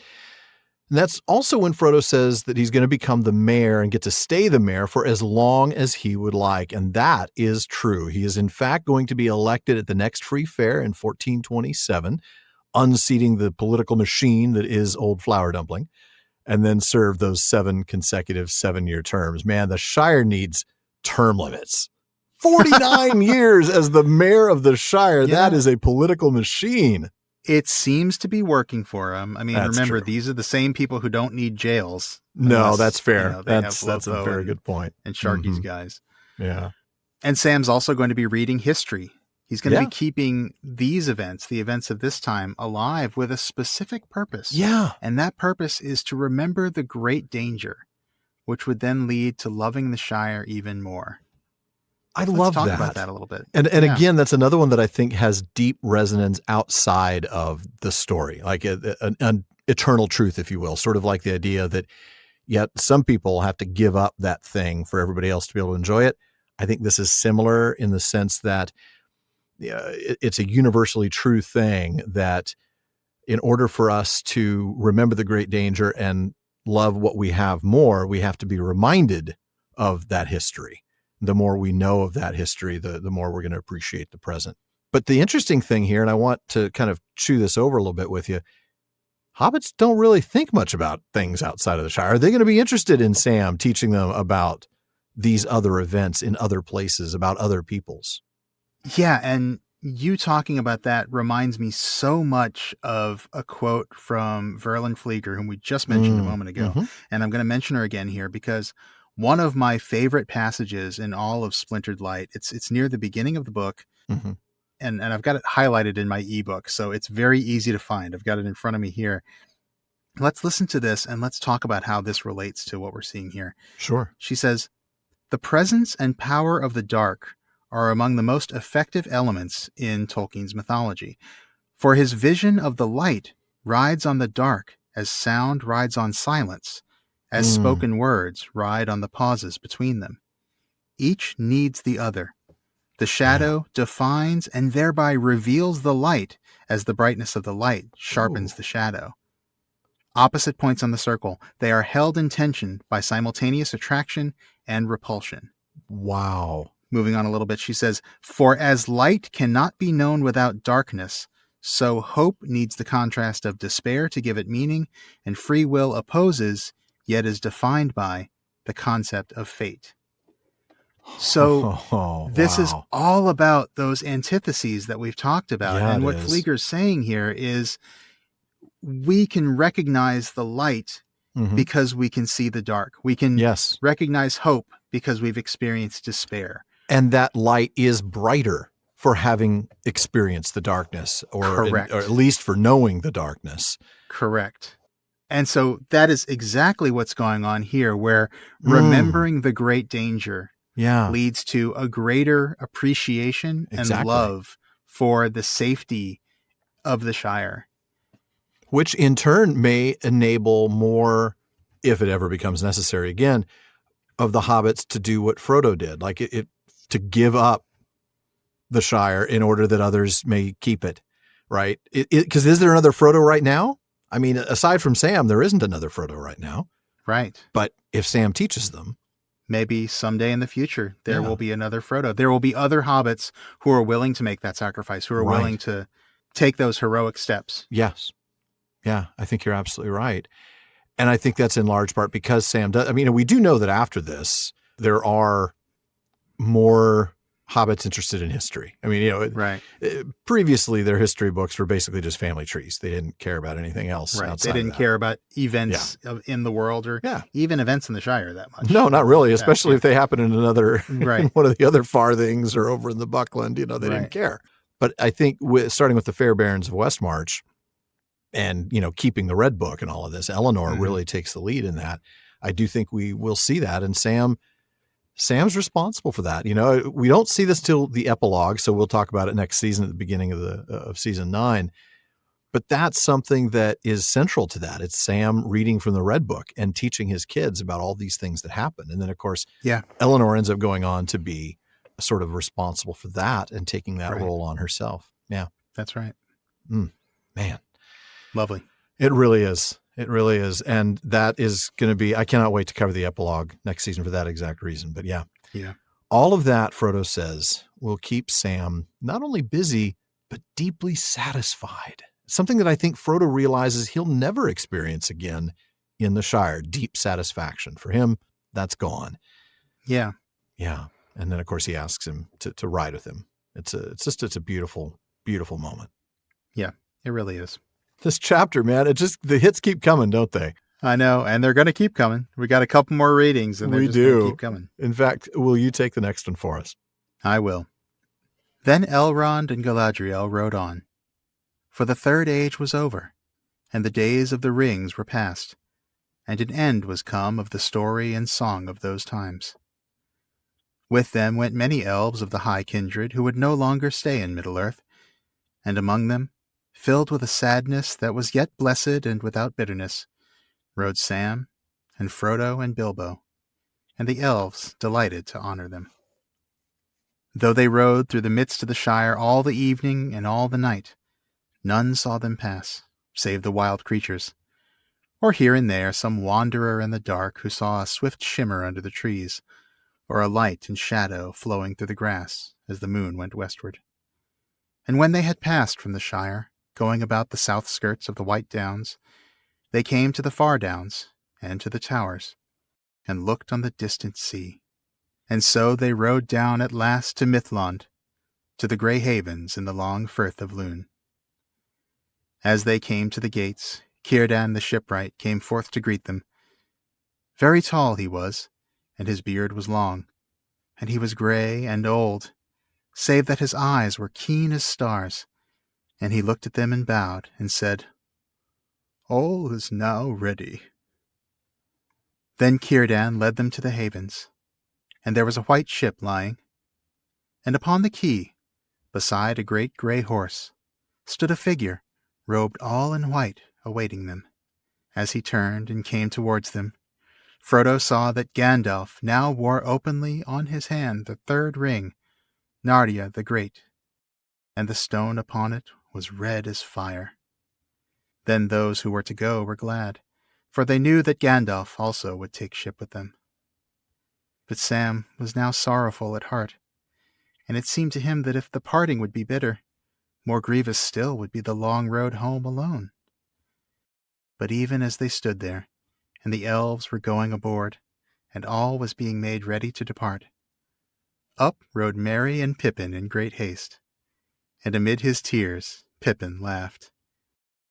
"You tried to give us the slip once before and failed, Frodo," he said. "This time you have nearly succeeded, but you failed again. It was not Sam, though, that gave you away this time, but Gandalf himself." "Yes," said Gandalf, "for it will be better to ride back 3 together than 1 alone. Well, here at last, dear friends, on the shores of the sea, comes the end of our fellowship in Middle-earth. Go in peace. I will not say, do not weep, for not all tears are an evil." No, they're not. Shawn, no, they're not. Nope, they're not. This is, I knew this was going to be a hard part of the story to get through. Yeah. Yeah. Let's go back to the beginning of that passage. The ring bearers ride on, led by two still bearing theirs, Elrond and Galadriel. Yes. And we get that poignant reminder that with the end of the third age, the days of the rings were past and their story is ended. Yeah. And I think it's worth kind of taking this in. I mean, yes, a lot of good things have happened. Obviously, yeah. Sauron has been destroyed. Mm-hmm. Middle-earth has been saved from a second darkness. The Shire has been scoured clean. Gondor has a king again, and a lot of good stuff has happened. Absolutely. But at what cost, right? I mean, so far we've been focused on the personal cost of Frodo, and that is significant. His wounds, his burden, his trauma, all of which are very real and very significant. But the cost to the elves is existential. Their time in Middle-earth is over. They can't be here anymore. That's right. I mean, you don't have to go home, but you can't stay here. That's right. But they do have to go home, apparently. They are going Actually, home. They do. Yeah, that's true. That is fair. And here, as we often do, we're going to turn to letter number 131 to Milton Waldman. Mm-hmm. And this time, though, we're going to be using a portion of the letter that we didn't actually have until recently when the revised and expanded edition of the letters was released last year. Here, in a summary that Tolkien provides of The Lord of the Rings, he writes of Book 6 that the Field of Cormallen isn't the end, even though it is, quote, the resolution and justification of all that has gone before. Mm-hmm. Tolkien explains that there were a number of reasons that the Field of Cormallen couldn't be the conclusion. He says, the chief artistic one, that the music cannot be cut off short at its peak. Also, the history is left in the air unfinished. Also, I like tying up loose ends and hate them in other people's books. I do love... Tell it like it is, Professor. Exactly. I love how transparent he is in this letter to Waldman. It's great. Yeah. I like to wind up the clues, he says, as do not only children, but most folk of hearty appetite. Again, the story began in the simple shire of the hobbits, and it must end there, back to common life and earth, the ultimate foundation again. Finally and cogently, it is the function of the longish coda to show the cost of victory, as always, and to show that no victory, even on a world-shaking scale, is final. The war will go on, taking other modes. Okay, there's more to that letter, and I want to talk about that, but ongoing war, right? The war will go on. So the elves are gone. The men are going to have to carry on this war, which of course means the hobbits too. They're descendants of men. Right. But even though Sauron's been defeated, even though Gondor has a king again, even though Saruman is gone, the war will go on, taking other modes. Yeah. Evil is not gone. We've talked about this before. This is not... It's never gone. Vanquishing Sauron does not put an end to evil. Just because Melkor is imprisoned and Sauron is reduced to this impotent spirit, that doesn't mean that evil is gone. No. Evil still exists. That's right. And so the war between good and evil will continue. Wow. You know, the way you pointed that out, kind of almost the way you phrase it made me think of that line in Mythopoeia where Tolkien says that evil is. You know, it's just the observation that this thing doesn't disappear. It doesn't go away. You can defeat it, but it's still there. And later in the letter, he sort of makes that point. He summarizes the story, right? He talks about Aragorn's coronation, the wedding of Arwen, the scouring. And that's when we read this. It is followed by a second spring, a marvelous restoration and enhancement of beauty, chiefly wrought by Sam, with the help of gifts given him in Lorien. But Frodo cannot be healed. For the preservation of the Shire, he has sacrificed himself, even in health, and has no heart to enjoy it. Sam has to choose between love of master and of wife. In the end, he goes with Frodo on a last journey. At night in the woods, where Sam first met elves on the outward journey, they meet the Twilight Cavalcade from Rivendell. The elves and the Three Rings and Gandalf, guardian of the Third Age, are going to the Grey Havens to set sail for the west, never to return. Bilbo is with them. And we'll come back to yet another new quote from that letter later on, but fantastic new content. Yeah, definitely worth it. If you don't have the new revised and expanded edition of the letters, it's definitely worth it. Yeah. And I want to give another hat tip to Hammond and Skull for pointing us to a passage in Tom Shippey's The Road to Middle-earth that talks about the reality that, as Shippey puts it, the whole history of Middle-earth seems to show that good is attained only at vast expense, while evil recuperates almost at will. Hmm. And also that the wise accept defeat as a long-term prospect. That is a good point, and that goes right back to that idea of the war will go on. And, of course, we've seen a lot of examples of that idea of defeat as a long-term prospect. I mean, Galadriel talks about fighting the long defeat. Yeah. Elrond, during the council, talks about many defeats and many fruitless victories.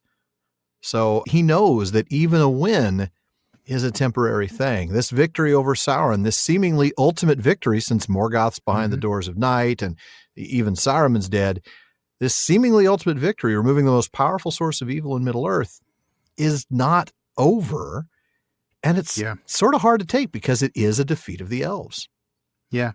And especially when you think of the victory as fruitless, as Shippey says. And Shippey writes that this success, too, will conform to the general pattern of fruitlessness. Or maybe one should say its fruit will be bitter.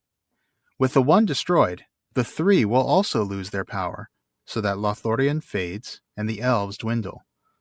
Along with them will go the Ents and the dwarves, indeed the whole imagined world of Middle-earth, to be replaced by modernity and the domination of men. Man, Shippey's absolutely right on this. He continues, he says that these characters and their stories will shrink to poetic rigmaroles and misunderstood snatches in plays and ballads. Beauty especially will be a casualty. And then he quotes a conversation between Theoden and Gandalf on their way to Isengard. This is after the victory at Helm's Deep. And the king asks Gandalf, "For however the fortune of war shall go, may it not so end that much that was fair and wonderful shall pass forever out of Middle-earth?" Gandalf responds that it may indeed end that way. He says, "The evil of Sauron cannot be wholly cured, nor made as if it had not been. But to such days we are doomed."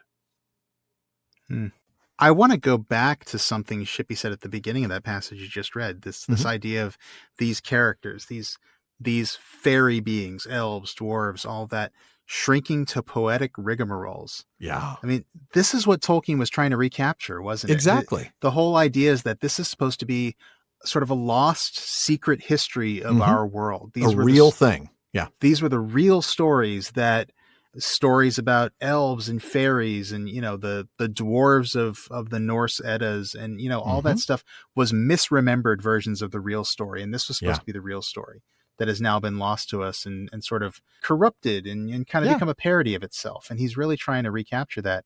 And we see that this is a process that starts as soon as they leave Middle-earth. Like what we get here in The Lord of the Rings is not the peak of that story, but sort of the end of it, right? This is the end. This is the end for all these fairy creatures. And it's kind of heartbreaking. It is very heartbreaking. I mean, that's why the elves are leaving. Yeah. Mm-hmm.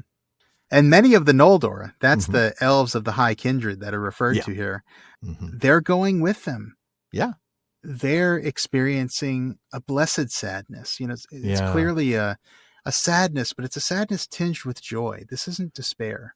That's right. I mean, they do have to leave, but they're still getting to go to the Undying Lands. This isn't a terrible fate, but it is sad and it is poignant that their time here in Middle-earth, enriching our world, is over. Yeah. I do love, by the way, how they're delighted to honor the hobbits here. I think that's just, that stands out to me as just such a cool, tender little moment. Because I think the thing there that makes that so touching is it was the success of Frodo's quest that has led directly to them having to leave.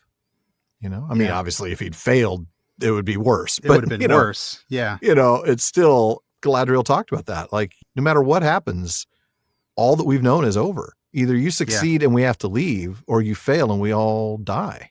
Yeah. So, and I think they are happy to leave, and they know that Frodo and Bilbo and Sam have been the instrument of their being able to leave. Exactly. And go into the West as opposed to something horrible happening. Yeah. But remember, they, that finite melancholy, right? That sadness that they have of being stuck in this world. And I think they're all happy to be going back to Valinor, to be leaving this world. That's right. Well, then we get a possible answer to my earlier befuddlement as to how the elves make it through the Shire without having to talk to every Cotton, Proudfoot, and Gamgee along the way, right? I mean, they just sort of stealthily go in there. How does the text say that none saw them pass save the wild creatures? That makes me wonder, by the way, if the sentient fox saw them. I wonder if the fox saw I think he did. Yeah, I bet said, he Wait did. a minute, I saw that guy. Yeah. I think I recognize him. Wasn't he going the other way a couple of years ago? Yeah. But yeah, I mean, some wanderer in the dark would have seen a swift shimmer. That's it. I mean, these people are virtually invisible. So that's definitely something interesting there. I like that, though. That's very cool. Yeah. And they exit the Shire by going around the south end of the White Downs. Again, that's suggesting that they avoid the use of the East Road and are just going across country. Clearly. They make their way to the far downs and then to the towers, where at last they can look down on the sea. And they can see the Grey Havens at the end of a long inlet of the sea. Yeah, yeah. And they've taken kind of a leisurely pace here on this journey. It's been a full week to cover this distance, because this day is actually September 29th, according to the Tale of Years. That's right. And that's when they arrive at the gates of the Grey Havens, and they are greeted by the coolest elf still remaining in Middle-earth, Círdan the Shipwright. Man, this guy... Look, this episode's already going to be long enough, so we're going to skip the 15-minute sidebar on Círdan's awesomeness. Maybe that'll be our P5 for this episode. I don't know. Maybe I'll save it for our talk through the appendices or one of the tales in which he shows up, because there are a number of them. But yes, he is awesome. Yeah. For now, just know that he is truly ancient. Oh, yeah. I mean, he's born before the First Age. Yeah. He's born during the Years of the Trees. That makes him over 11,000 years old at this point. Wow. Okay. That's old. Yeah. I may complain sometimes about being over 50, but, I'm not 11,000, so I guess I have nothing to complain about. Yeah. Wow. And he has something that elves don't usually have. Yeah. He has a long beard. Mm-hmm. And the reason that he has this, and most other elves we've seen do not have a beard, is because growing a beard is something Tolkien says only happens to elves after they enter the third cycle of life. Yeah. So it's you can't just be old. You have to be really old. Yeah. To grow a beard. Now, I think the only other encounters with elves with beards happen in Valinor, right? I'm trying to remember who else. I can't even remember another one. I'm sure there is another one, but I can't remember who it is. I want to say Feanor's father-in-law, Nirdanel's father, Matan? had one. Yeah. Okay. But again, I think this is the only one in Middle-earth who would have one. I think so. Yeah. Yeah. And not only does he have a beard, but again, unlike elves who usually have this sort of immortal youth. Yeah, this sort of ageless grace going on. Yeah. Yeah, that's a good way of putting it. Ageless grace. Círdan actually appears gray and old. He actually looks old. He does. I mean, granted, he doesn't look 11,000 years old. Well, no. And that's the oil of Olway at work, But he looks old. And that's important. That's very significant. That is. So we will talk more about him sometime, but he has become one of my favorite characters in the Legendarium, given his importance throughout the ages. And what we read of him, especially in Tolkien's last writings found in Peoples of Middle-earth, which maybe stay tuned for the postscript for this episode to get more on that. But we'll move past his awesomeness for now and just tell you that he greets this VIP party with tickets for an all-inclusive party cruise across the Belagire and says, all is now ready. They've loaded the lobster tails in. That's right. They've got all the fillets on board. They've got all the drinks that they can drink. It's all inclusive. That's right. This is going to be a heck of a cruise, folks. Yes, it will. And then he leads them to the havens themselves, and they see the white ship waiting. And who's there? Gandalf on Shadowfax. Yes. On Shadowfax. Yes. And we'll talk about that in a minute. We sure will. And he's wearing Narya, the Ring of Fire. Mm-hmm. So all three of the elven rings are accounted for here. Narya has a ruby stone, as the Ring of Fire probably should. Yeah. And its name, Narya, is from Quenya, Nar, which means fire. That's right. Quick sidebar here. The Peter Jackson films, as great as they are, and as well as they did capture the emotion of this farewell, and I think they did. Yeah.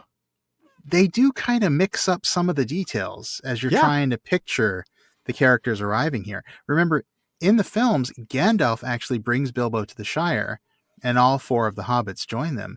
And then they arrive to meet Elrond, Galadriel, and Celeborn at the ship. And of course, Shadowfax is not there to get on the boat. Yeah, he's not there at all. In fact, Gandalf's driving a wagon, so it's just some, right. It's a different horse, obviously not Shadowfax. The text, though, like we just read, has Gandalf waiting for them instead of coming with them, and he is waiting on Shadowfax. Círdan's waiting, so that part is like the only one they actually got right, because Elrond and Galadriel are not waiting at the Havens. They're actually with them the entire way, and it's also only Frodo, Bilbo, and Sam. Merry and Pippin just show up at the very last minute, as we just saw. Celeborn, by the way, who is there in the films, is nowhere to be seen because he's actually stayed behind. So that's right. Yeah. Just trying to square the picture up for y'all. Yeah, I mean, I think these are important things to do because, again, we've seen the movie so many times. It has a way of getting in your head, especially when it's well done, as it is in the movie. Yes, here. Exactly. Especially when it's emotional like it was, Yeah.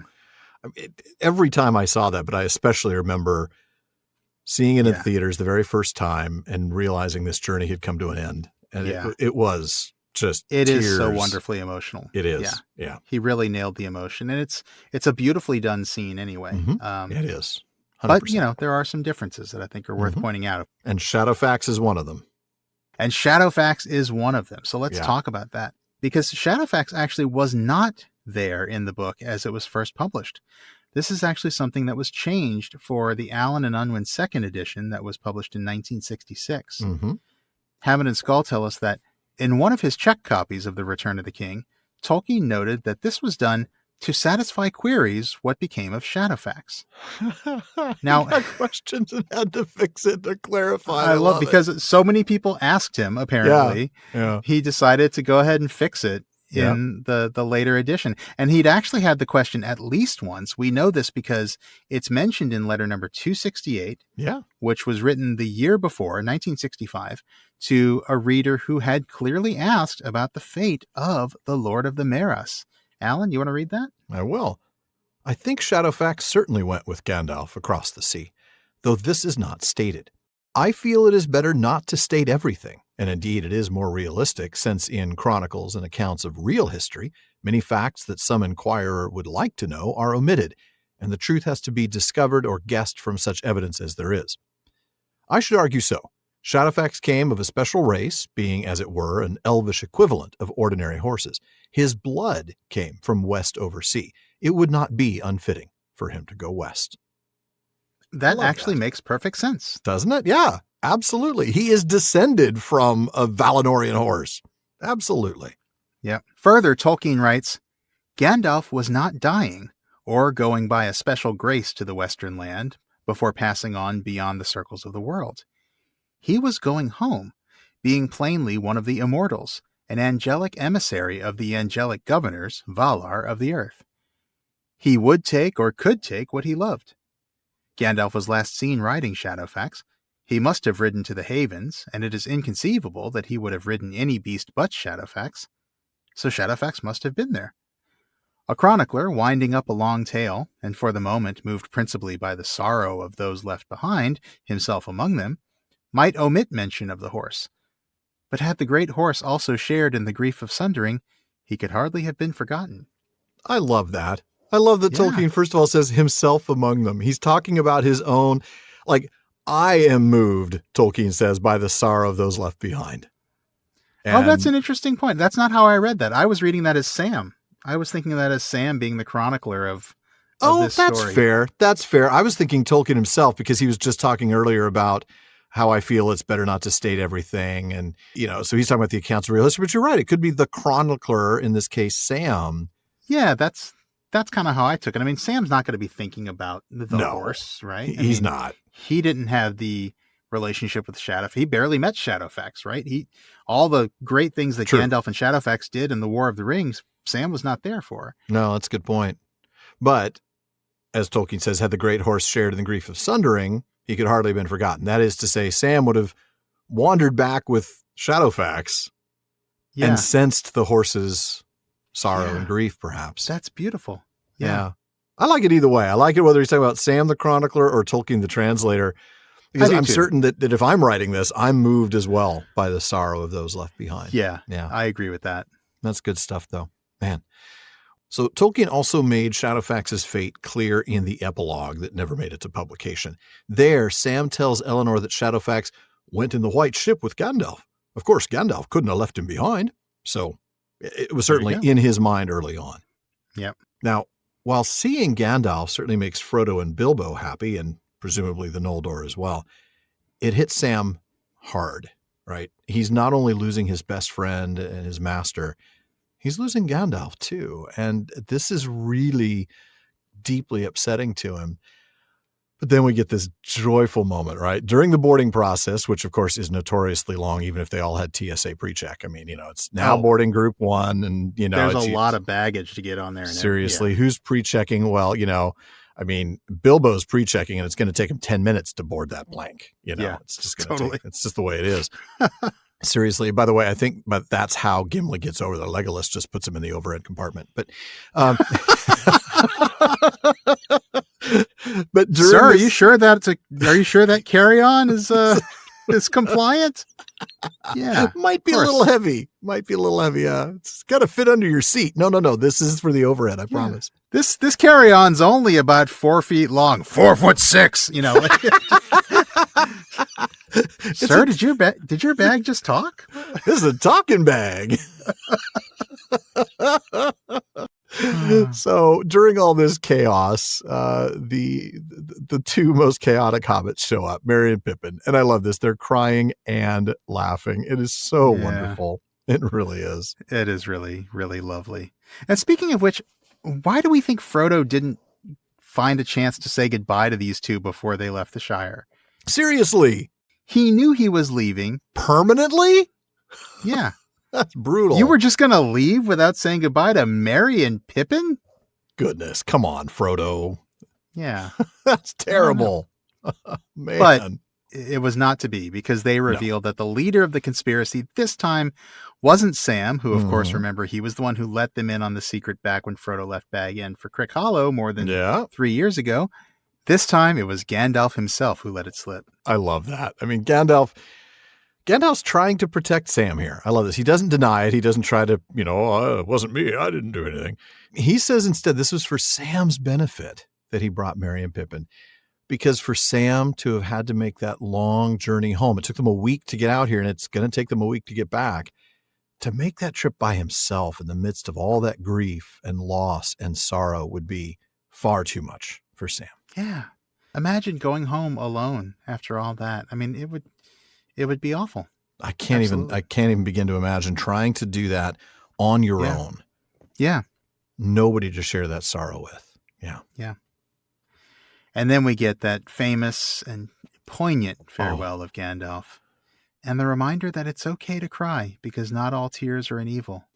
That is such a moment. And I think, I couldn't help but think about this sort of the social stigma around men crying or weeping and experiencing and showing, I shouldn't say experiencing, but displaying that kind of emotion in that time in history. Yeah. I think today is different. It's not as big a deal, but back then it is different, but it's not totally different. No, right? it's not. I mean, we can certainly imagine that pressure of not revealing that, of being a little tougher, of being a little stronger. And Gandalf's saying, look, it's not always a bad thing to cry, Yeah. I don't know. What do you think? Do you think Tolkien would have experienced any of that? I mean, especially with his World War I mates and coming back. I am struck by not only his friends who he lost in World War I, but his mother. I mean, he was 11 or 12 years old? Yeah. Yeah. Oh, heartbreaking. He experienced so much grief in his life. Yeah. And I think that he had a unique relationship with grief. That's a way to put it. Maybe not unique, but he had a special relationship with grief. Mm-hmm. And I think he knew that it's okay. You can think back on someone you've lost, and it can be 20, 30 years later, and you can remember that person and you can cry. Be taken back to that moment and that moment of loss. And that's not a bad thing. That actually can be a good thing, because you're remembering that person. And in a way, you are kind of keeping that person alive. You're keeping their memory alive, Yeah.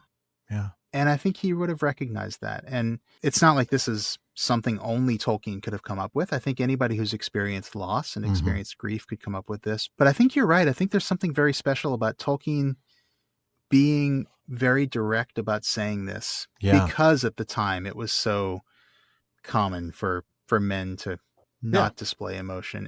And we know Tolkien was like, a man's man. Like he was. He hung out with his friends at the pub and they smoked and they drank and they talked about Norse poetry, like they sit around the fire and literally have a club called the Coal Biters Club where they just study Icelandic. And he was a dude's dude. I mean, he was very much in love with his wife, and he was very good about writing a few, unfortunately not too many, but just a few really great female characters. But he was a man's man, and so for him to say this, I think is very telling, and I think it's really special, and I think it's something that really connects with some of us, here today.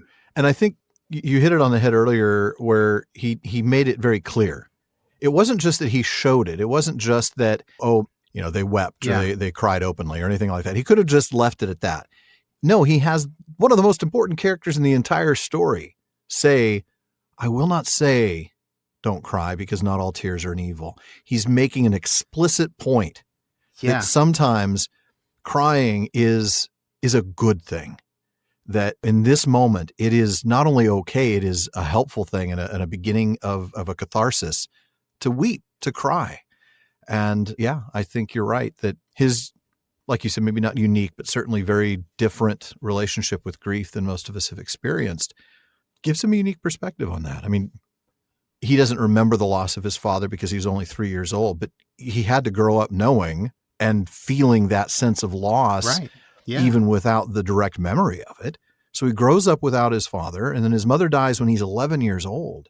And then he's torn from the love of his life, when he's like, 17, 18, I think. They had to spend like 2 or 3 years apart. Yeah. Yeah. And then he loses all but one of his friends in World War I. Yeah. This is a man who by this point in his life is very well acquainted with sorrow, with sadness and grief, and letting us know that it is not only okay, but in some cases healing to cry. Yeah. And I really like your point that he doesn't just show it to us. He actually has Gandalf say it so that it becomes not just an example, but a lesson. Exactly.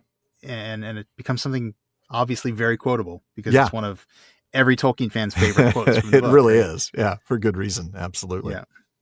Well, Alan, we had to do this at some point. I guess now's as good a time as any. Wow. I'm so not ready.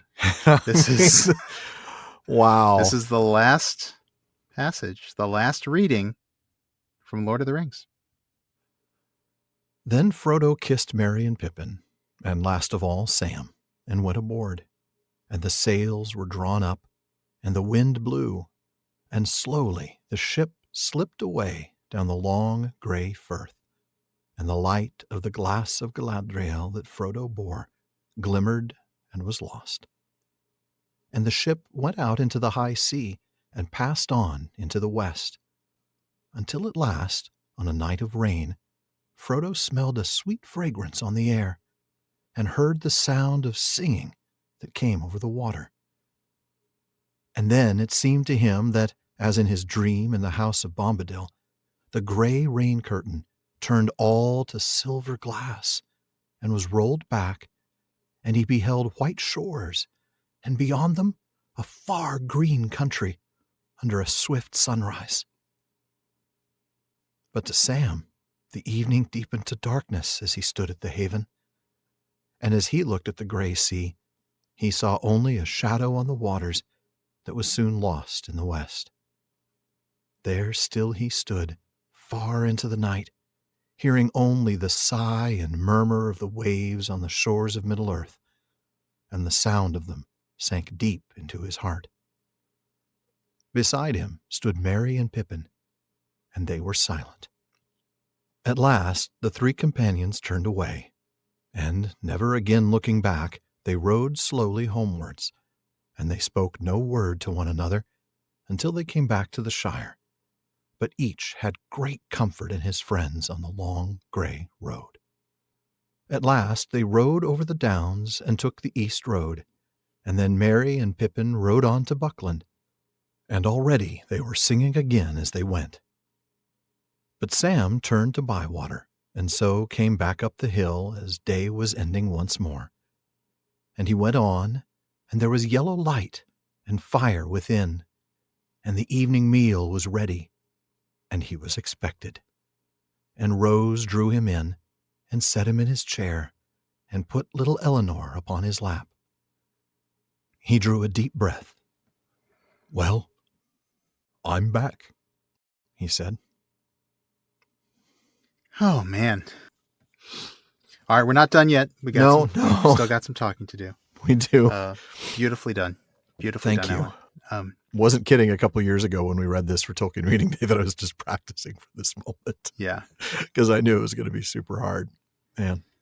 I want to go back to something we were talking about before that reading. Something different. But let's remember what we were talking about sort of men showing emotion. Because here we get something a little different. But again, it's something that men are often discouraged from doing. And that's Frodo says goodbye to his friends by kissing each one of them. Yes. And he kisses Sam last. And this is, again, something that, men are not encouraged to share affection physically. Maybe a hug or whatever. Like, you kind of do the bro hug, the one arm. Bring it in, bro. And you sort of A-frame it. Yeah.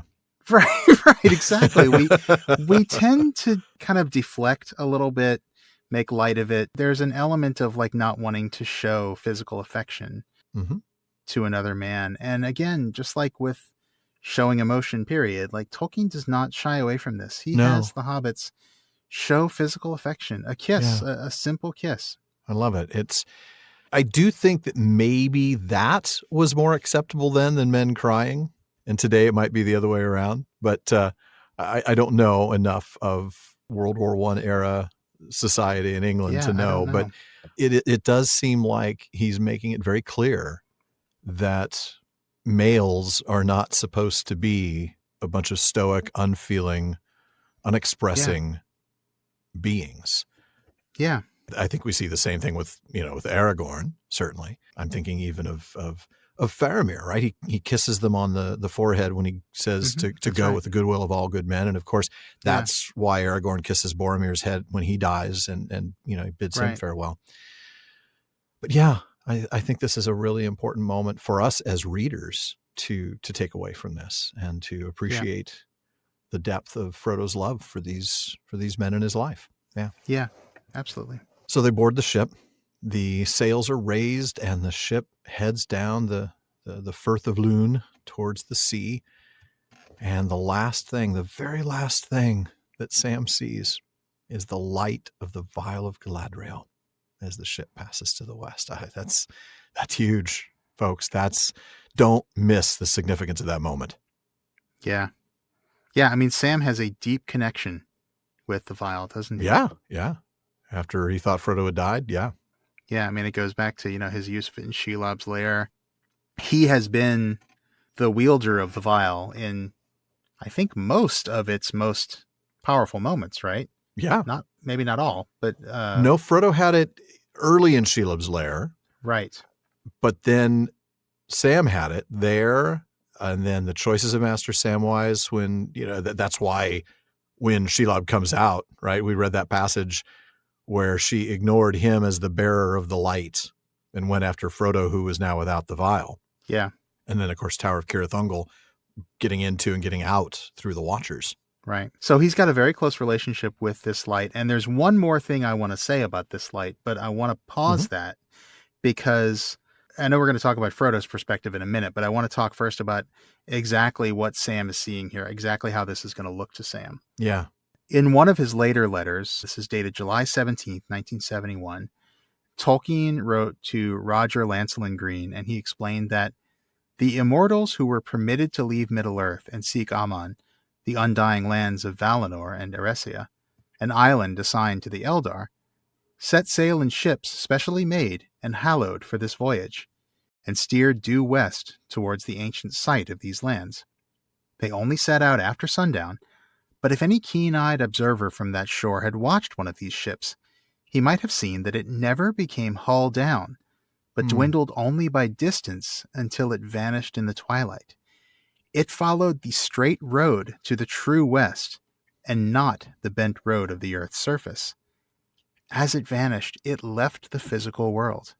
There was no return. That's right. So Sam wouldn't see the ship sail over the horizon. He wouldn't see the hull disappearing slowly and the mast being the last thing he saw, looking like it's sort of, going into the water. For once, Legolas, the curvature of the Earth doesn't matter here because the curvature of the Earth is totally and completely irrelevant. And the reason I wanted to talk about that quickly before I went back to one more observation about the vial is because if you're close enough to the ship to see it sail on the straight road as the Earth bends away beneath it, the ship would actually take flight. The ship would actually lift off of the water. It would go into the air. It would go into the sky. And so remember, the vial of Galadriel is the light of Eärendil that Galadriel captured in the waters of her fountain. Right. So that light, yes, I know, go back far enough, it came from the Silmarils. But that light, in the more immediate sense, came from the sky, came from the star of Eärendil. And it is now going back into the sky. And I think that's a beautiful full circle moment that we see here. And even going back to Valinor, right? I mean, the trees are gone, absolutely. Right? But that light originated there, and now the light is going back. Yeah. And now truly the only remnant of that light left to Middle-earth is the Star of Eärendil, which shines on us. That's correct. And we're going to come back, by the way, to this letter that Tolkien wrote to Roger Lancelin Green in the mailbag for some more. So then we get Frodo's perspective as he's on the ship, and we only get this briefly, but let's talk about what we get. Yeah. Oh, please. Frodo smells that sweet fragrance, and he hears the singing of voices over water. And then this is followed by a visual that reminds him of his dream in the house of Tom Bombadil. Yeah. With the dim and colorless curtain of rain becoming silver glass and rolling back until he can see white sand beaches and a green, grassy land. Oh, man. And yeah, we do need to go back to that moment from Fog on the Barrow Downs. That's book 1, chapter 8. And we read this. That night they heard no noises, but either in his dreams or out of them, he could not tell which. Frodo heard a sweet singing running in his mind, a song that seemed to come like a pale light behind a gray rain curtain, and growing stronger, to turn the veil all to glass and silver, until at last it was rolled back, and a far green country opened before him under a swift sunrise.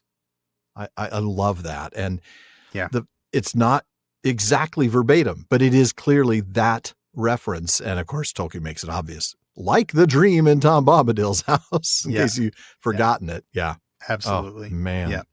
Now, this is where we go back to some more of that new content in letter number 131 to Milton Waldman, where Tolkien explained that to Bilbo and Frodo, the special grace is granted to go with the elves they loved, an Arthurian ending, in which it is, of course, not made explicit whether this is an allegory of death or a mode of healing and restoration leading to a return.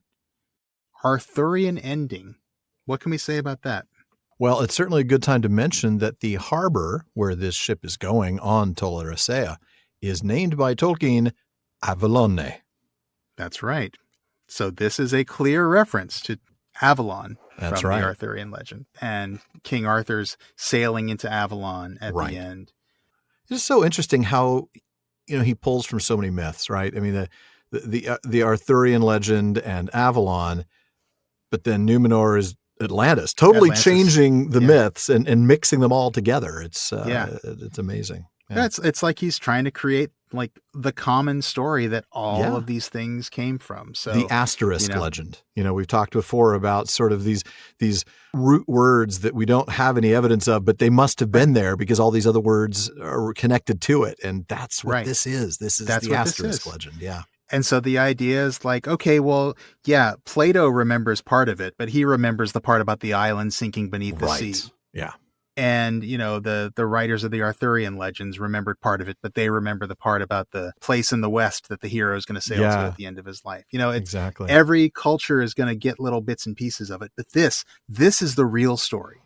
This is what all those came from. I love that. And that's such a cool concept. It is. It really is. And I think that's one of the things that lends it such reality, such a sense of truth. Yeah.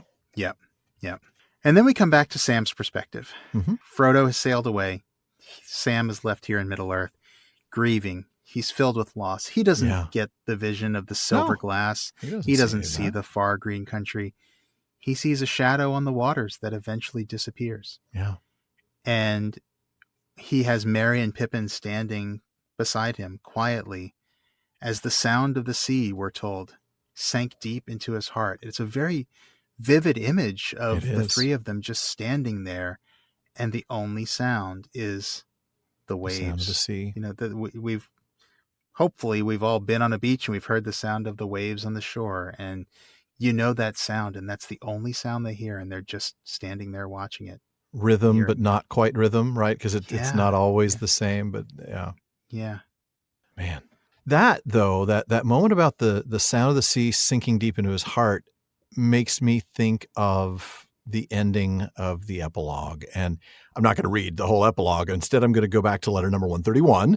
Tolkien there is summarizing the epilogue for Milton Waldman. And he writes, at the time, of course, he didn't think it was the epilogue that wouldn't be published. He thought this was going to be the ending of The Lord of the Rings. So he says to Waldman, the whole ends with Sam and his wife standing outside Bag End as the children are asleep, looking at the stars in the cool spring sky. Sam tells his wife of his bliss and content and goes in, but as he closes the door, he hears the sighing of the sea on the shores of the world. And now you get that sort of sea longing of the elves hitting Sam. For a very different reason. It's not home, but it's where Frodo is. Right. Yeah. And maybe that is home in a way. It is. No doubt it is. Yeah. We've talked about refuge before, and the idea that, and maybe Frodo is Sam's refuge. I think so. And we're going to talk more about that in the mailbag, aren't we? Yep. So the three of them, Sam, Merry, and Pippin, ride back in silence. And while I would have thought the journey back would actually be faster than the journey out, but the Tale of Years says that Sam returned to Bag End on October 6th. So it was a full week, and that means it was a full week of silence. They were not talking to each other. Very long time. For a week. Not even like, hey, Pippin, can you build the fire tonight? You know, no. like not even that. All those practical things were just dealt with. Somebody just did them. Yeah. Man. I often try to avoid tying moments in the story to biblical stories, right? Because it's often a tenuous connection. You don't even have to make it. This one jumped out at me. I couldn't help but think of the tale of Job and his friends. After Job loses everything, and I mean everything, he loses his kids, his wealth, everything. We read that three of his friends heard what had happened, and they met to go sympathize with him and comfort him.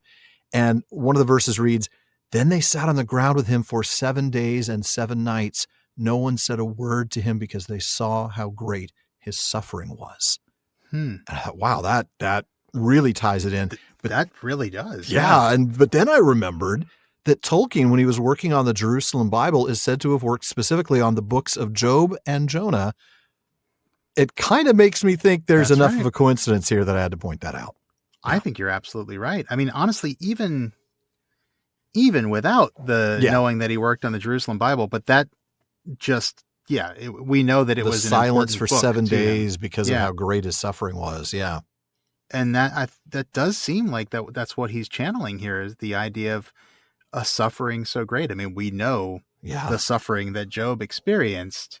Even I know that story. I mean, and it's a common enough story. You don't have to be all that familiar with the Bible to know about Job. Right. Though if you watch Good Omens, you got a good spin on it. That's true. That was a wild episode, wasn't it? That was hilarious. Yeah. But I think that does seem like that's what he's doing here. Yeah. And I think that's really significant because he's kind of drawing a parallel and showing us that the suffering, the pain that Sam is feeling at this parting, it's like the suffering of Job in a way. Yeah. And I think Merry and Pippin end up being better than Job's friends, because if I remember correctly, and I may not, they end up making the mistake of talking, and then they start basically kind of giving him advice, and it doesn't go well, and they're kind of interesting, and here Merry and Pippin just stay quiet until they get back, and then they take off. Yeah. And I love the fact that we just kind of hit on the idea that they weren't even talking about practical stuff about making camp or, anything like that. That to me suggests the deep kinship between these three guys at this point, where they don't have to talk. They don't have to make small talk. No. And I mean, it's a very special relationship you have with somebody when you don't need to make small talk. You can just be in silence with somebody and it's comfortable. Yeah. Yeah. Boy, you're not kidding. That is a very close relationship. If you can be quiet for even a few hours with somebody without talking. Yeah. And not only that, but also just not having to talk about those practical things. They just know.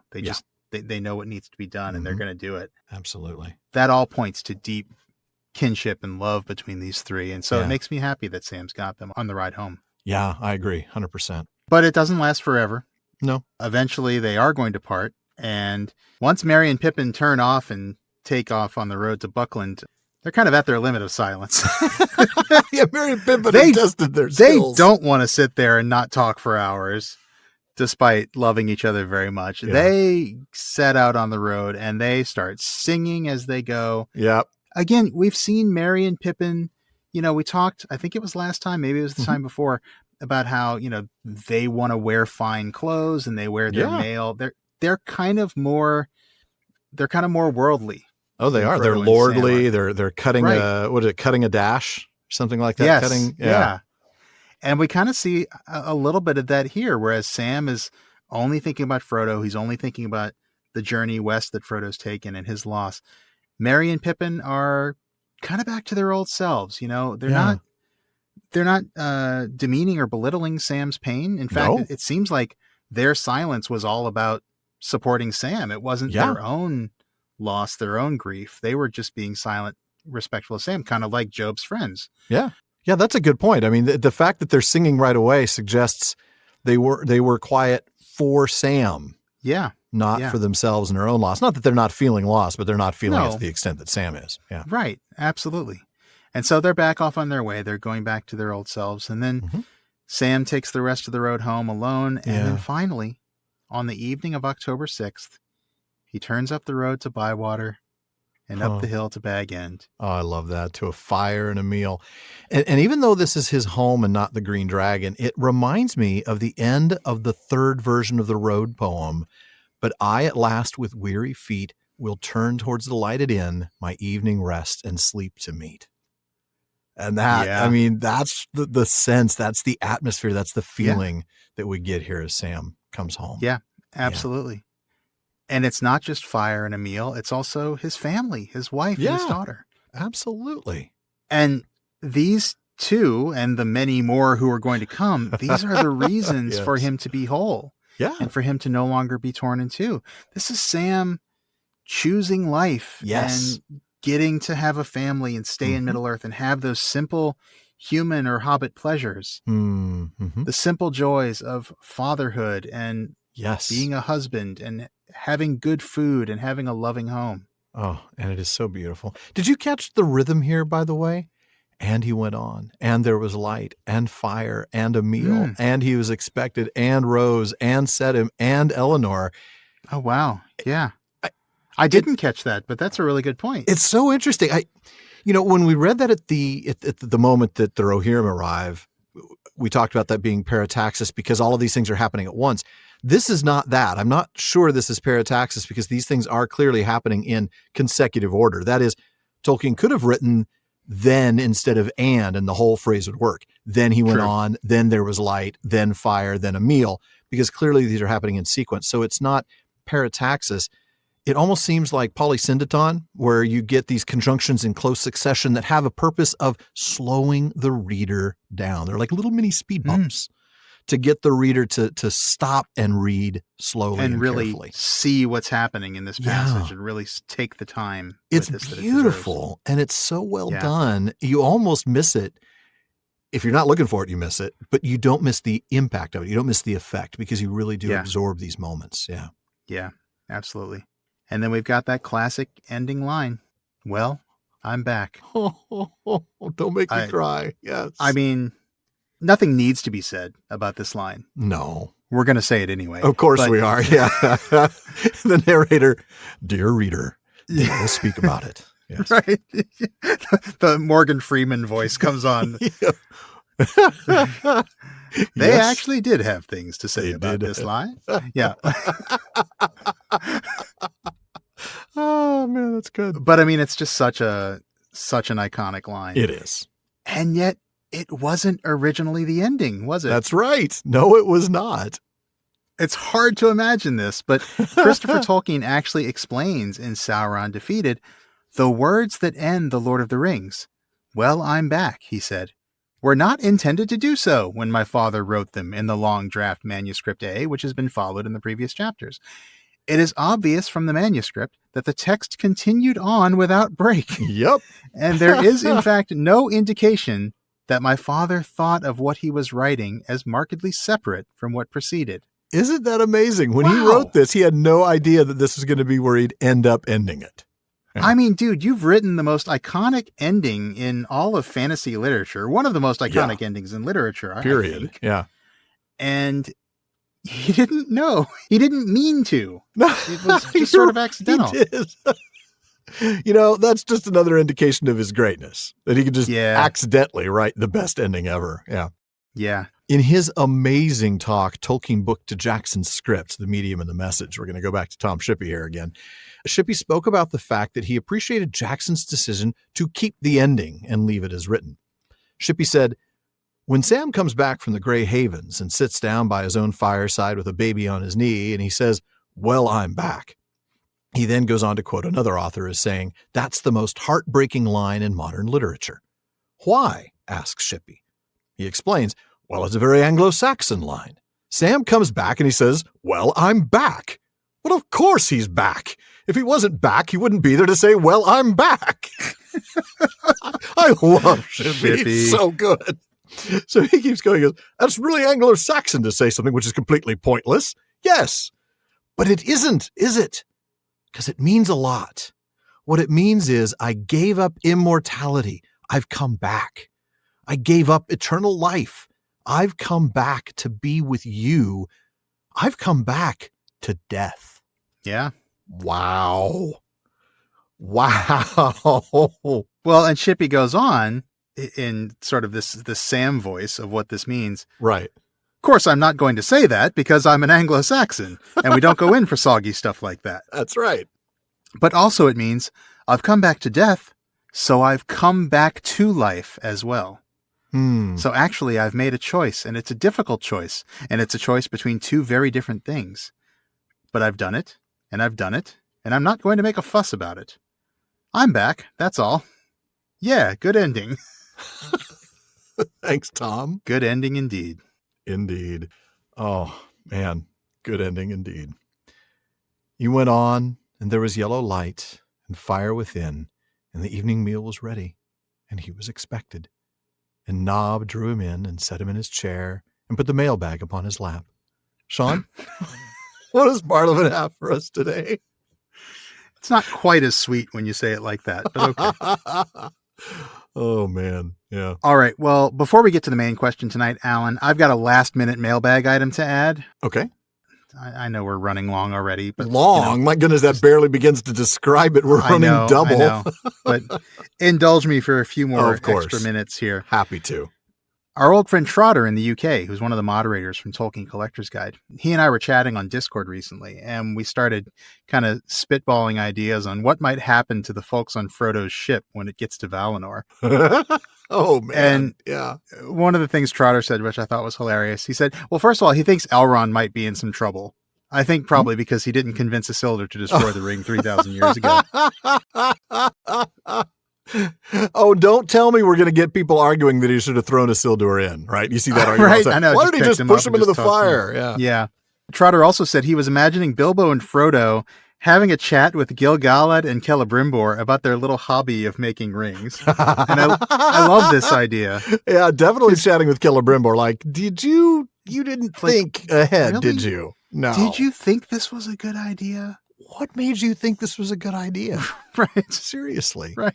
And what was it like being a pincushion banner? And poor Celebrimbor's like, dude, I know, okay? I know this.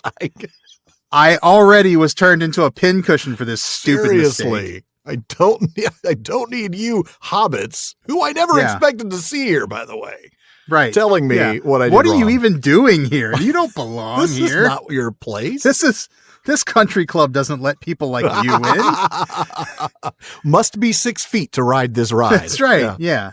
They can say it's not discriminating because it's just about height. But yeah. No, I thought that was a very fun idea. And just the idea of like all these people from Middle-earth history coming together that would be fun. At the end. It's kind of a beautiful moment, but it's also kind of a funny moment when you think about some of the conversations they must have had. Absolutely. Oh, man. That's fun times.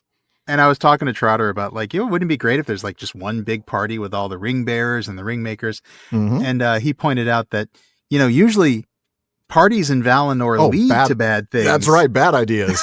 Yeah. Right. Usually bad things happen during parties. This would actually be bad things leading to the party. I thought that was a nice little inversion. That works. I like that. Yeah. Yeah. So. A party caused by bad things rather than a party that causes bad things. Oh, kind of like the rap party for all the bad things that came before. Like, seriously. All right, done with that. We're done. We're over. No more. All right. Anyway. Well, what is really in the mailbag?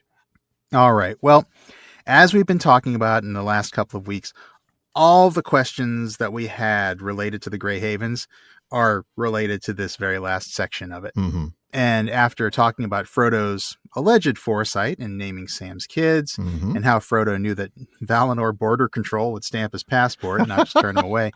I'm picturing him now. Purpose of your visit? Healing? Who are you going to be staying with? How long are you going to be here? Purgatorial rest? Does your passport expire in the next 6 weeks? 6 weeks. 60 years. But so anyway, after dealing with those questions in the last couple of episodes, we've saved a really emotional one for tonight. Janet writes in saying that she has been thinking about when Frodo and Bilbo leave on the ship into the west. It is said that Sam follows them many years later after Rose dies. Indeed, as we talked about in the episode. And she points out that over the years, we have pointed out that based on Tolkien's letters and other writings, that any mortal who goes there to the Undying Lands will pretty much fizzle out fairly quickly. Oof, that's one way to put it, and I think it's a pretty graphic way to put it. I mean, that is kind of what we've said, just in a little more, I don't know, tactless way. kind of more direct way. Yeah. So Janet's question is this. She says, what is the likelihood that Frodo would still be alive for Sam to meet up with? If Frodo is going to die quickly because he's going to fizzle out, why should Sam even bother going, even though he was a ring bearer for a short time? Oh, boy. It's a tough question, and it's a good question. It is a really good question. And, last week when we were answering that question about Frodo arriving in the Undying Lands and the oft-asked question about what happens to mortals who are permitted to go there, we looked extensively at letter number 246. But as much as we read from it, there was a portion that I intentionally had us not read because I think it's going to prove very insightful here. I wanted to save it for this question. After explaining that Frodo being allowed to pass over the sea was both a purgatory and a reward, and we reread that portion of the letter earlier in this episode, Tolkien wrote this. Bilbo went too, no doubt as a completion of the plan due to Gandalf himself. Gandalf had a very great affection for Bilbo from the Hobbit's childhood onwards. But then Tolkien adds this is so key. Bilbo's companionship was really necessary for Frodo's sake. It is difficult to imagine a hobbit, even one who had been through Frodo's experiences, being really happy, even in an earthly paradise, without a companion of his own kind, and Bilbo was the person that Frodo most loved. Now, that part about Bilbo going because it was really necessary for Frodo's sake has honestly changed my mind about this answer. Until I had read that part of the letter, I was convinced there was virtually zero chance that Frodo would be alive 61 years from now. He's just observed his 53rd birthday. He'd be 114. Yes, Bilbo lived to be 131, but he was extraordinary. 114 is really, really old. Right, yeah. And given that whole Moth and a Flame 2 Bright bit that we read from Morgoth's Ring, I imagined Frodo, honestly, being long gone. But now, I have to think not. If Bilbo goes because it was necessary for Frodo, I think Frodo lives because it's necessary for Sam. He is the person who clearly suffers the most from Frodo's departure, and meeting him again would be the ultimate consolation for him.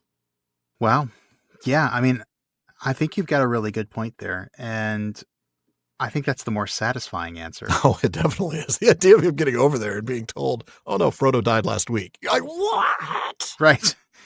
And I guess it's a good lesson for all of us, really. Yeah. We need to remember that as much as we rely on it, and we do rely on it a lot, That's the true. stuff in Morgoth's Ring, it's all just ideas in various stages that Tolkien was working on and that he never fully hashed out. I'm not saying that we shouldn't accept it as true. I don't see this as something like The Origin of Orcs, where he goes back and forth so much that you can't, you can't land on any one thing. Right. I don't think it's quite like that. And so I'm not saying that we shouldn't use Morgoth's Ring here to inform us of what would happen. I think I do take this moth in a flame bit as something that actually happens and something that Tolkien was actually thinking. But maybe it's not so literal. And maybe we need to set that information, which is written in this very metaphysical, philosophical text about the nature of souls and bodies and earthly existence. Yeah. We need to set that against what tells a good story. Yes. And what makes this story satisfying and poignant. I think so. And, there's a couple things. You mentioned Morgoth's Ring. I wanted to, that line about the moth in a flame, I didn't remember until we looked at it last week. It's that the elves believe that. So it does leave us a little bit of room that maybe not. I mean, yes, we know they cannot live forever. Yes, we know for sure that they do not gain immortality and that if they did, it would be torment. Right. Because of the separation of the Fëa and the Hroa. And I still believe it's the case, but I think it's maybe not so literal. And I think that while we take a lot of joy in the stuff that's in Morgoth's Ring because, it's this really cool philosophy about what's actually happening. And that is the stuff that fleshes out the world of Middle-earth and that makes the Legendarium feel more real.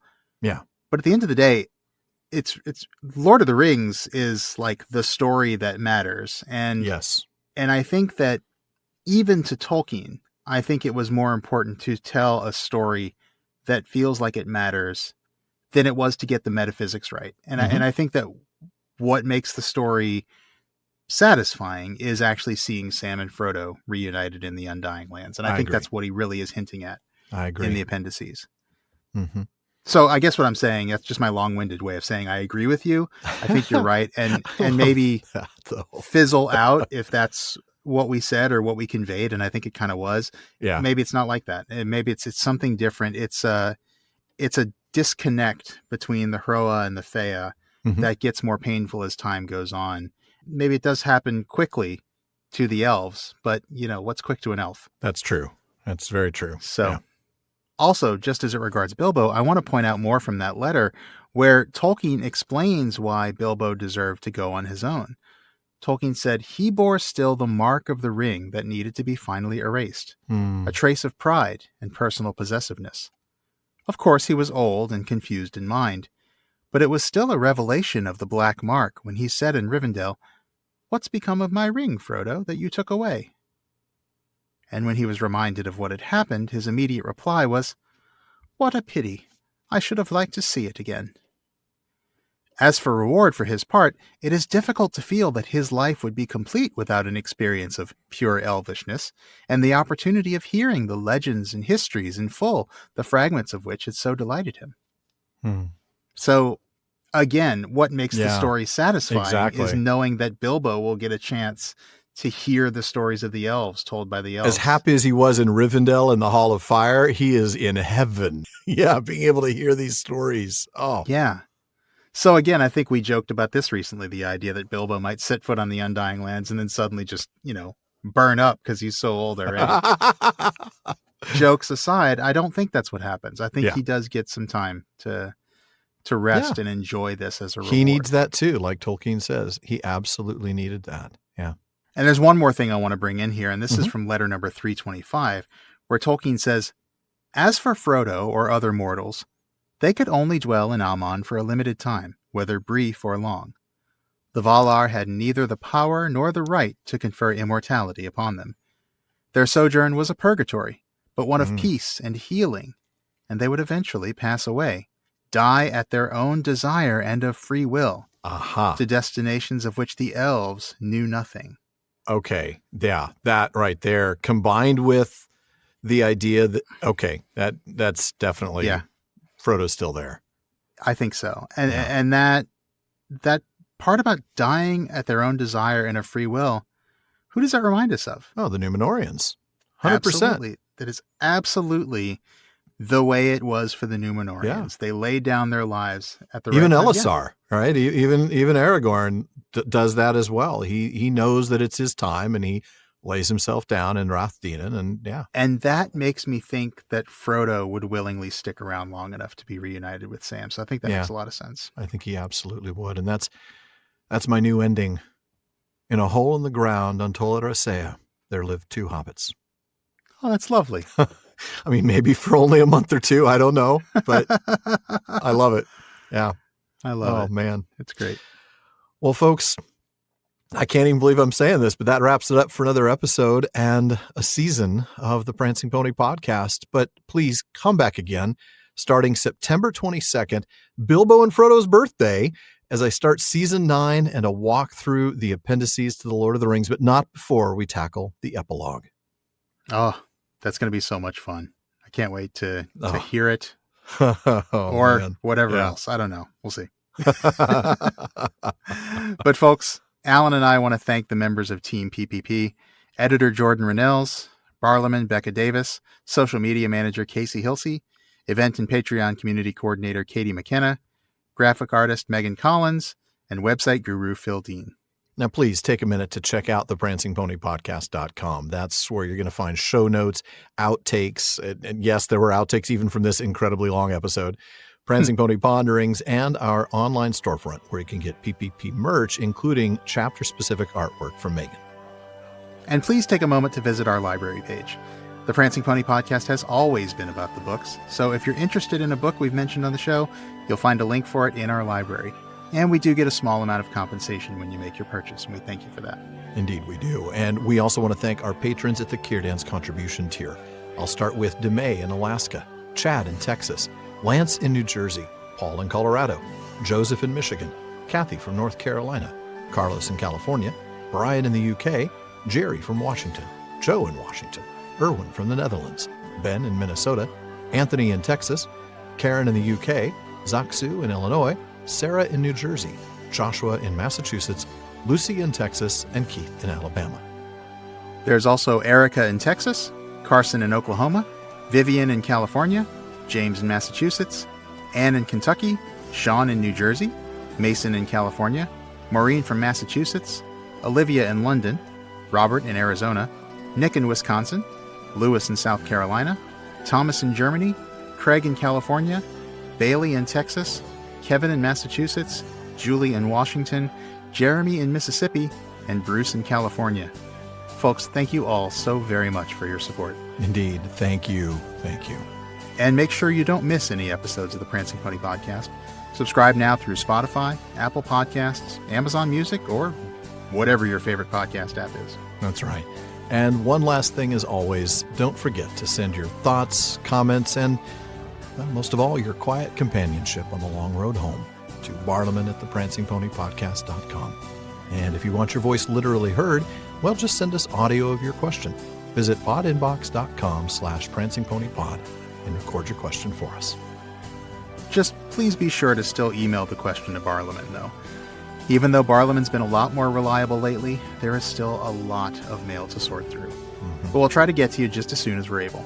As always, though, even though this has been so long, this has still been far too short a time to spend among such excellent and admirable listeners and another excellent and an admirable co-host. But until next time. Farewell, friends.